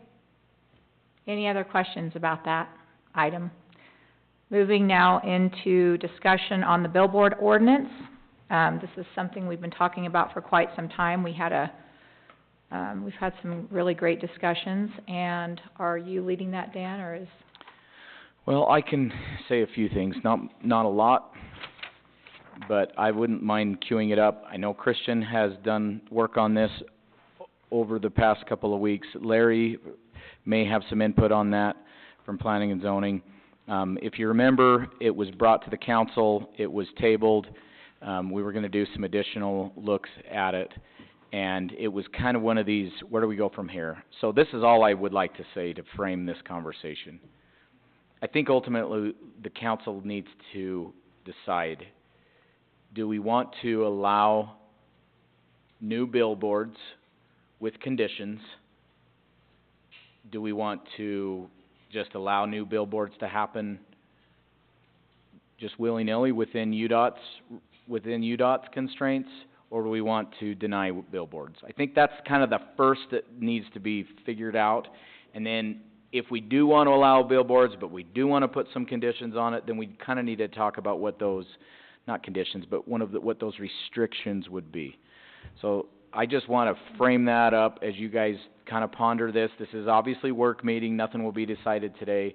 I did receive an email from one of the people that was here talking on the billboards during the public hearing, and it was like at 5 o'clock, and I've been crunching for the meeting, so I haven't even read through the email. I'm certainly not prepared to present anything, but if Christian wants to talk about kind of what's happened in the past couple of weeks, we can go wherever you guys want to go with us.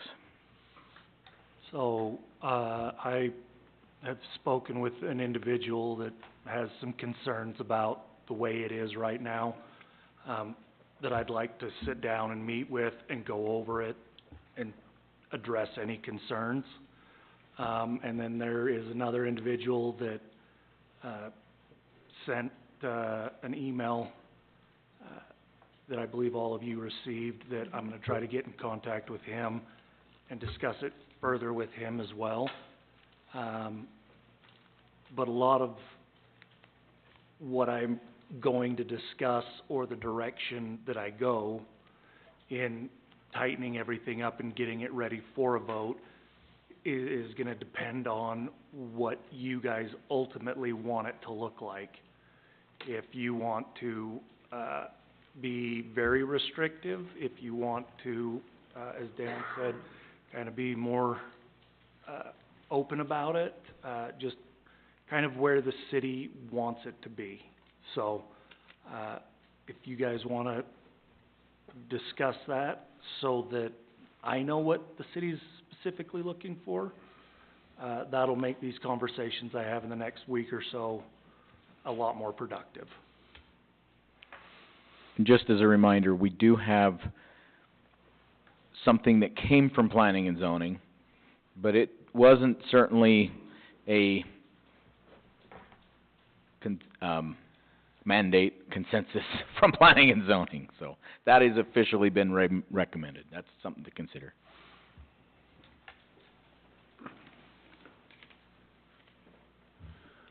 Well, I think the first thing we need to decide as a council, if we want to have billboards, then that will direct which way you go, because there'll be couple of things that'll have to be discussed. If you want them, then you'll have to decide, as Christian said, what criteria and what do you want. If you don't want them, then you're gonna have to have the planning and zoning go back to the sign ordinance, and that'll have to be revised, that just says no billboards, and then brought back. So we just have to make that decision.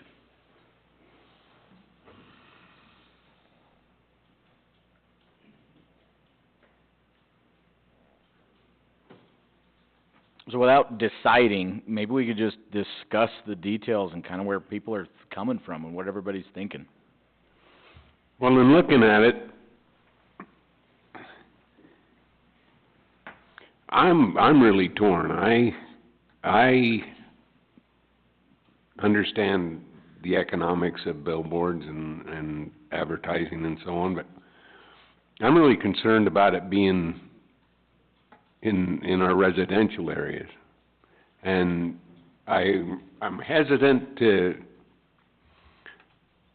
put an outright ban on them, but I think to protect the city, and I don't think we can go in it halfway. We're either gonna allow them, or we're gonna have to say no, and not try and fall somewhere in the middle. So, based on my limited study of it, I'm tending towards an outright ban within the city limits. I just think it's a can of worms that we don't need to open up. Well, and it's gonna change, because as we discussed tonight, some zone change. There's gonna be changes where those things are gonna be allowed in the future because of zone change, annexations, addition, whatever. So where you say you're gonna be just a few, you may end up with more later. I mean, it's hard, that's just it, it's volatile. And so what do you want? Do you want to have the potential of all these billboards? And if it was helping, the businesses here, but I still think you're advertising miles away. I agree. I just don't. Our businesses cannot afford the cost of one of those billboards. the advertising on that would be, I mean, Yeah, And you can't control yeah, what they put up. Yeah, there's a lot of ramifications in the future that, you know, they say, well, if you have to move a billboard for whatever You reason, gotta pay. and you're bad, then you gotta pay in perpetuity almost on it, so. I just think that, and like I say, I'm really torn because I understand property rights and I'm a Yeah. supporter of that, but at the same time, I just think that's a can of worms we don't wanna open up. At least that's my opinion. My opinion is probably about the same too. I'm torn, I don't want to make a decision, but yet I don't think we need to go down that road, but, as far as having, I don't like the look of them. You go to a lot of places and there's a lot of them there. And me as a business owner, yeah, I'm gonna be, if I had a billboard, I would rent it to the highest person that's wanting to pay for it. And I can't justify, if I was a business here, to put my business on it, you know, so. I think the two of you guys just said kinda like what I've been feeling is like, I don't wanna tell anybody what they can and can't do with their property. But we do all the time. You know? I mean, because I would like to do what I want with my own property. However, I'm kinda leaning towards, I don't like the look of them, it just depends on what, I mean, you can't tell them what they can and can't put on that billboard either. Mhm. They're bright, I mean, yeah, we could probably put light restrictions and things on them, on how they shine, but, I don't know, I'm torn. And the city's not gonna get very much money out of it either. It's not an income maker for the city. It's more of a headache. Yeah. No, it's more of an income maker for the property owner. We get a permit on the building permit, and then we get some incremental property tax. As was explained last time we met, billboards are personal property, which means it's not real property. The distinction is real property would have value that would give us additional revenue every single year. Real personal property, they depreciate it like you would depreciate an asset in your business.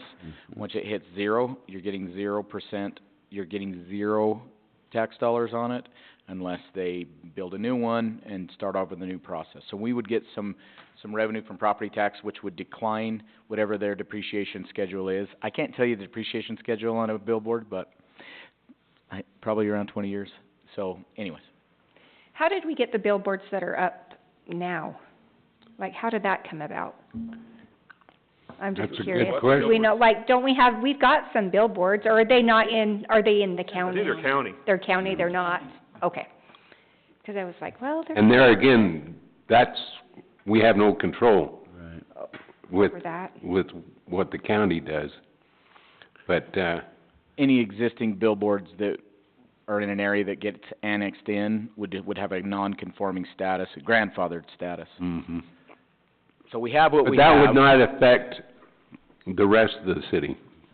It would be for that particular sign and that sign only, is that correct? Correct. It would not negate our decision not to have any. I just don't think there's anything wrong with, protecting Parowan being unique. If we don't conform and follow the trend, and we don't want them, and you wanna maintain your clean, area as much as you possibly can, I think there's nothing wrong in protecting your custom and culture here. I agree. 'Cause we're not turning down a great asset. More of could be a liability. I slightly feel bad for the planning commission and all the time and effort that they put into drafting that whole thing. I swear it's been on since I got elected. They've been dealing with that, so it's been like a year and a half. But in all fairness, But- there hasn't been, a consensus. Right, no, Nobody has- yeah, no, I agree. You know, it's been all over. It's been a very polite tug of war. Yeah. All right, so without any further discussion, I think we've had a good one on this topic. Is there any? Does that help you? need? Did you get what you need, Christian? Exactly what I need. There you Okay. go. Happy to oblige. We'll send Okay. you a bill. Fair enough. Send it to Justin. Your suit looks nice. Thanks. Is it a suit? I know. Darn Yeah. right, it's a wool suit. From Thailand. Yeah, Oh, That's right. handmade. well, where was I? I didn't even know. I got a leisure suit handmade from Thailand. Do you? It's in my closet, obviously. They do good work. They do. Got bell bottoms too. I wish. I do, and I got platform shoes too. Will you wear it Red, white, and blue. will you wear it next time? I could probably fit into them. Okay, All right, next council meeting. okay. Don't bet a Marine, I'm telling you, you'll, Is your wife here? no, I hope not. Okay, ladies in the back, just remember to pass on the word what he's wearing next time. Thank you. Okay. All right. Moving now into item number 16, reports, updates, old business follow-up, and that would be from the elected officials and city staff. And I feel like we started on this side last time, so we can start with Councilman Burton this time. Okay. I talked to, Richard Hepworth, DWR, and they're going to deliver some more fish Monday to Meeks Pond, some black crappie. And they've put in, 2 or 3 loads in there so far. So it's not, there's still some good fish in there, and he will bring in, what did he say, some wide mouth bass, I think, later. So, Largemouth bass? well, That's whatever they're they called are, largemouth. I'm sure they're good eating, I don't know. Good fighters. That's why people like them. Okay, but, I don't know if I should, anyway, we had a tree that had to be removed from the cemetery, and, we got all kinds of opinions and to see if there's anything we can do, but the best answer was because of that root structure. The wind had blown it over, it's a nice blue spruce, it was taken out. And it didn't take much to take it out. And there's plenty of trees up there. They were too thick. Well, and the problem was, is the roots that had been, this wasn't the first time this tree had fallen over, the roots on the half of the tree were dead. So even if you get it righted, and even if you you go ahead and put stays on it, it would have never been able to really grow. The one option was to leave it down and let it, see if it would live and regrow itself straight, which would have been a very, maybe something you'd find in nature, but maybe not something you want in your manicured cemetery, so.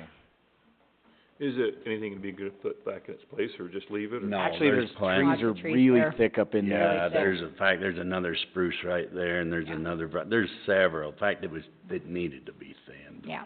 honest. So, no, it looks better, I think. So there'll be some issues. I mean, people aren't all happy, but anyway. I just want, Dan, if you could just make one more explanation on the pool. First, I want to say it isn't like an anthill that's been kicked. I think it's a work in progress that is just exciting to see and to visualize and to witness and to see the unification there. But you mentioned that there were city funds. Can you kind of elaborate those? They didn't come from any other enterprise funds. They were pool, capital project, and impact. Yeah, we had the 150 from the one place and the 150 from the other. I can go into detail if you'd want. We will not spend more than that 300,000 of city funds. But those Obviously, funds any don't- donated funds come into the city, and then those will be expended. But as far as that came out of general fund or park impact fees, we will not go over 300 of those, so, yeah. Right. You can't.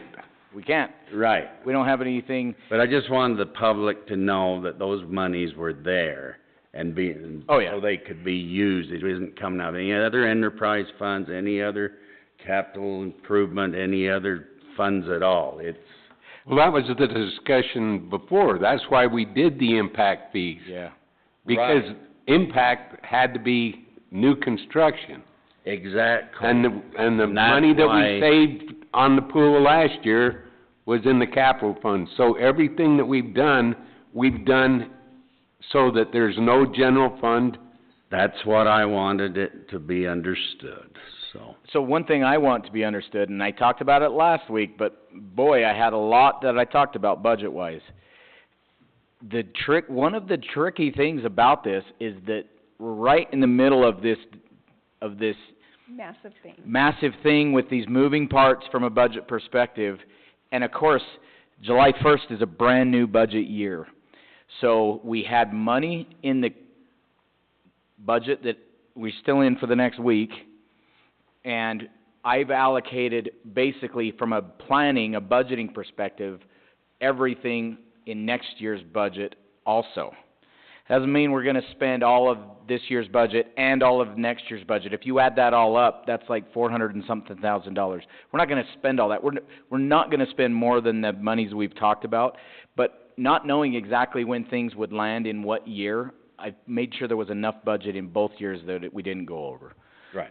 So, but that may be confusing if you're like, wait a minute, look at all this money that was spent in last year, and then they went ahead and budgeted all this additional money next year, so we're gonna keep an eye on it. When we get done with this whole thing, I'm gonna give a report in detail that shows what we spent on what, and what we have remaining from all the money we got. And the value of what was donated, because And the value, really, yeah. a lot of it's anonymous, but we could not have done the project without the donations. We would have exceeded budget, it would not have been possible. I mean, if you subtract the profit that bid was, that $1.5 million bid, if you subtract their profit out of it, I mean, I really believe that a project like this, it's so easy to see how it would go north of $1 million really quick.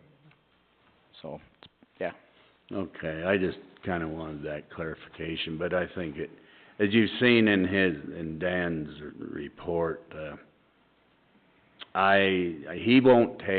he doesn't wanna be recognized, but if it wasn't for Dan, this wouldn't have come to fruition, and especially in this time element, and then with everything that's gone on. I mean, to watch the orchestration of this and to see it all come together, this is what Parowan's about. So. Yeah, I will reject that. Somebody said, "You're gonna be the hero," and I said, "No, this is really about a community coming together. It is." And I really wanna make that clear. It's a good old barn raising, so, good. I'm glad that we've been able to have that happen. I think that's all I wanna say. Okay, so I didn't have any official city business, any meetings or anything that I had to go to, but, I just wanna express my sincere gratitude and appreciation to everybody in this community. And yes, I get teary-eyed because it's amazing when you go up to that pool and you just see all the people that I physically do not know, but yet they're bringing their time, their talents to make this a reality. And I just know that we're doing the right thing because the community is behind it, and I will support whatever the community wants. And it's just very heartwarming to me to see all of the donations, the people that just keep coming up and saying, what can I do, what can I do? And typically I just say, call the city office because they have the list. I'm not quite sure what else they need, but there's a lot. But Stephanie Robinson has done an amazing, phenomenal job on organizing all of the volunteers and stuff. And so, I mean, there's a lot of people, but she just really stands out as well. And you too, Dan. I know you don't like credit, but you deserve credit. So thank you. I'm done. Thank you. We had a power board meeting, and we discussed our rate study, and I can tell you, we are not sweating bullets. We have a smile on our face, and we'll present that to the public with the rate study that we've done. Also, it was brought to my attention, and I hope this is okay.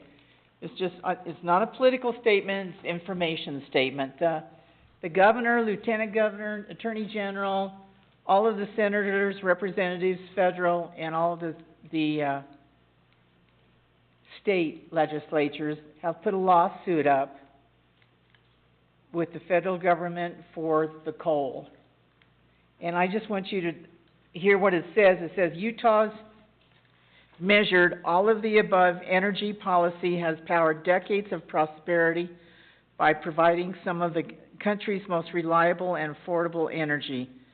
This balanced and common sense approach has powered our state, fueled our economy, and maintained a high quality of life for Utahns. We have also dramatically decreased emissions and ozone on our own. However, the administration has turned to executive rulemaking to enact policies that will force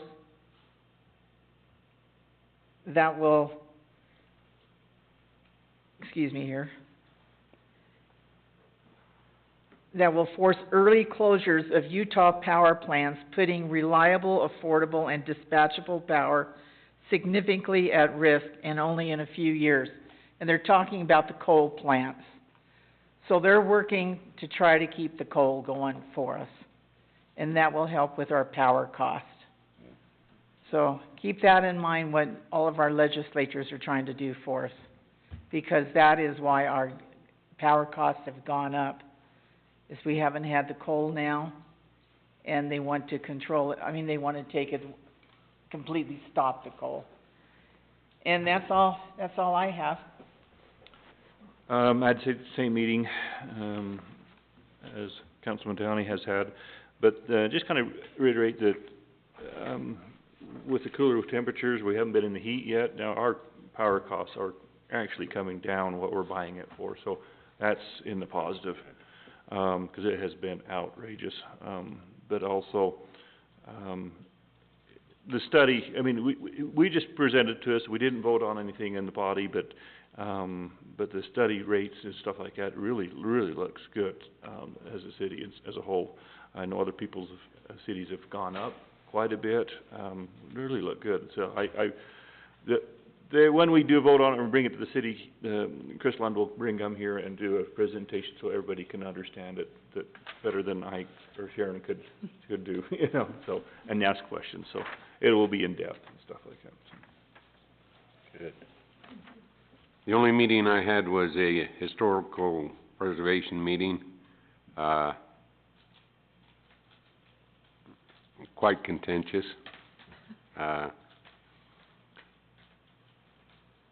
We need to do a better job of telling people what the historic district is, that there are restrictions within the historic district, and if they buy a piece of property, there are certain regulations and procedures that have to be followed.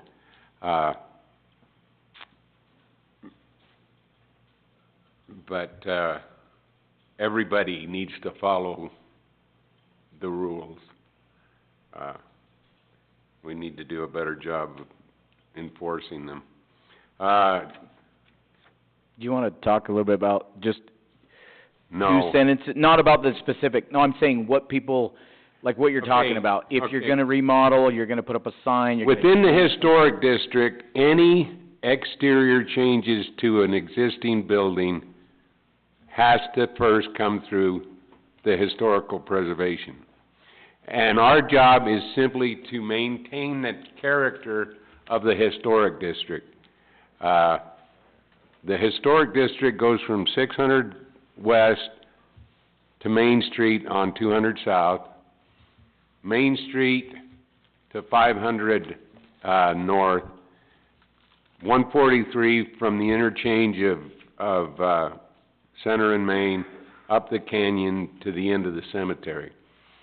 Now, and then the 8 blocks of the old fort from 100 south, 100 south to 100 north, 100 east to 100 west. The 8 blocks around the church and the school. There have been some changes over the years. The historic district used to go down Holyoke all the way to the interchange and on Main Street all the way to the interchange.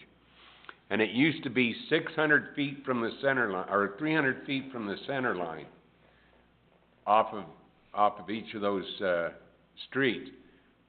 And there's also the ordinance says that any part of that lot that was in the historic district, the whole property was in the historic district. Well, we went through some changes and we got it to where on 200 south and then the 8 blocks, it's, if it has a frontage on 200 south. Anyway, that caused some concerns and we're working through it and, but the thing we don't want to have happen is losing the character of our town, especially around the Old Rock Church, our Main Street, you know, our 200 South. We want to maintain at the same time, and it goes back to the billboards. You know, the worst part of being in government is the restrictions that you have to place on people. But you have to look at the whole as opposed to the individual sometimes, and it's a hard thing. Anyway, Question real quick though, if somebody buys a property in those area, isn't it disclosed to them when they, from the realtor, isn't it supposed to be? well, it's supposed to be, So but that's what we talked about is, I don't know if it's recorded on a deed or would be found on a title search. I can't answer that, but what we discussed in that historical preservation district, we need to do a better job at when we have a new utility account, we know that there's now a new person there, we want to have a packet that we can send with the first bill. It says, you are in the historical preservation district, that's what this means. A new building permit, every single one of those I catch, and those go to the historical preservation district as part of the building permit. Those are the easy ones. When somebody just buys a house, is the problem. Is there something you can send out, or I don't know if it's cost effective or not, to existing owners, just a reminder? well, I think we can do it on the bills, can't we?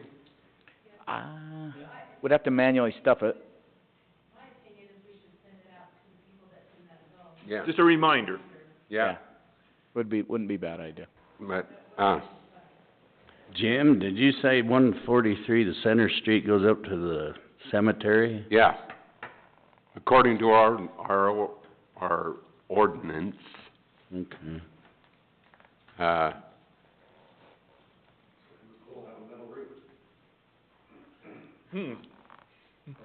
No, that's, metal roof is all right. But the color, Well, that's, does that have to be approved for you? We better convene the historical preservation Yeah. district and improve that color. ooh, I want my picture in the paper. Jim Shirtliff, red tags Parowan pool. The, That's right. Janelle, stay away. or the I'll wear old, my leisure suit and then or the old fort boundary. yeah, the 8 blocks, basically that, it's more than the fort. And that one's interesting because it's what's inside the square, so it's not both sides of the street on 100 east, 100 west, 100 It's south, 100 north. only within, It's inside, that's bounded by that line. that's another change that we made. Whereas down 200 south, it's both sides of the street, That face, those that face it, and down Main Street, those that face it.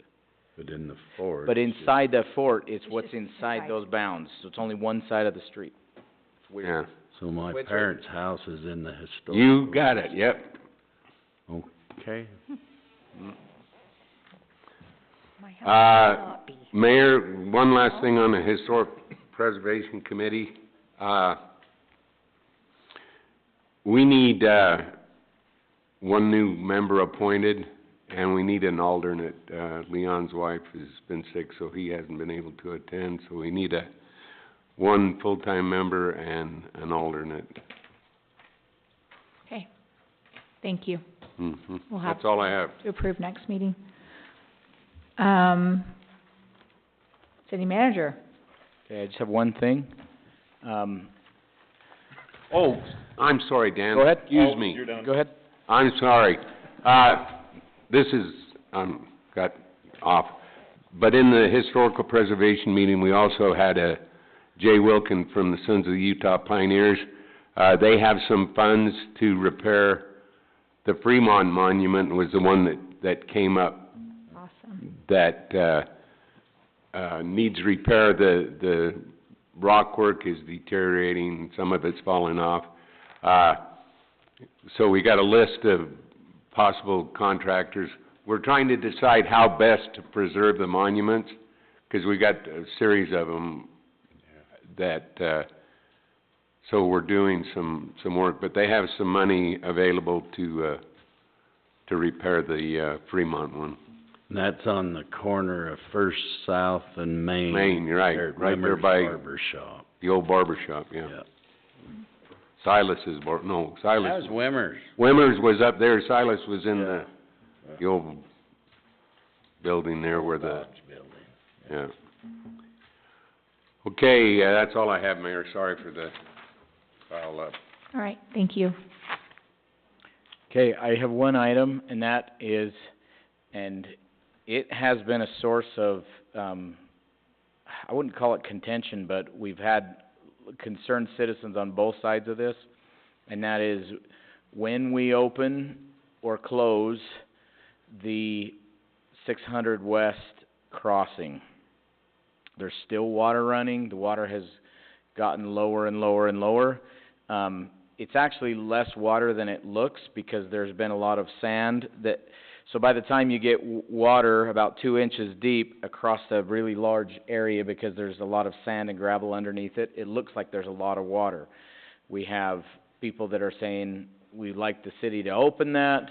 Other people that say that's too dangerous. Per Utah, it's up to local authorities to decide. What does that mean?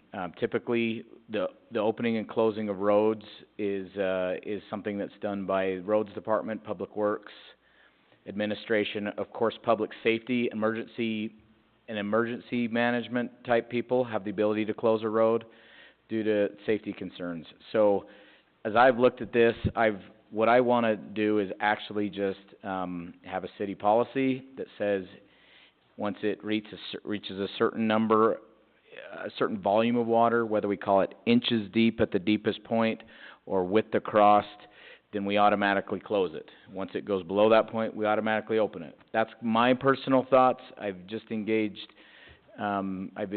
Kelly in this conversation. I've engaged Chief Adams in this conversation, and I've reached out to our insurance company, that our risk loss individual, to see if they have any recommendations for cities about when is a good best practice to open and close.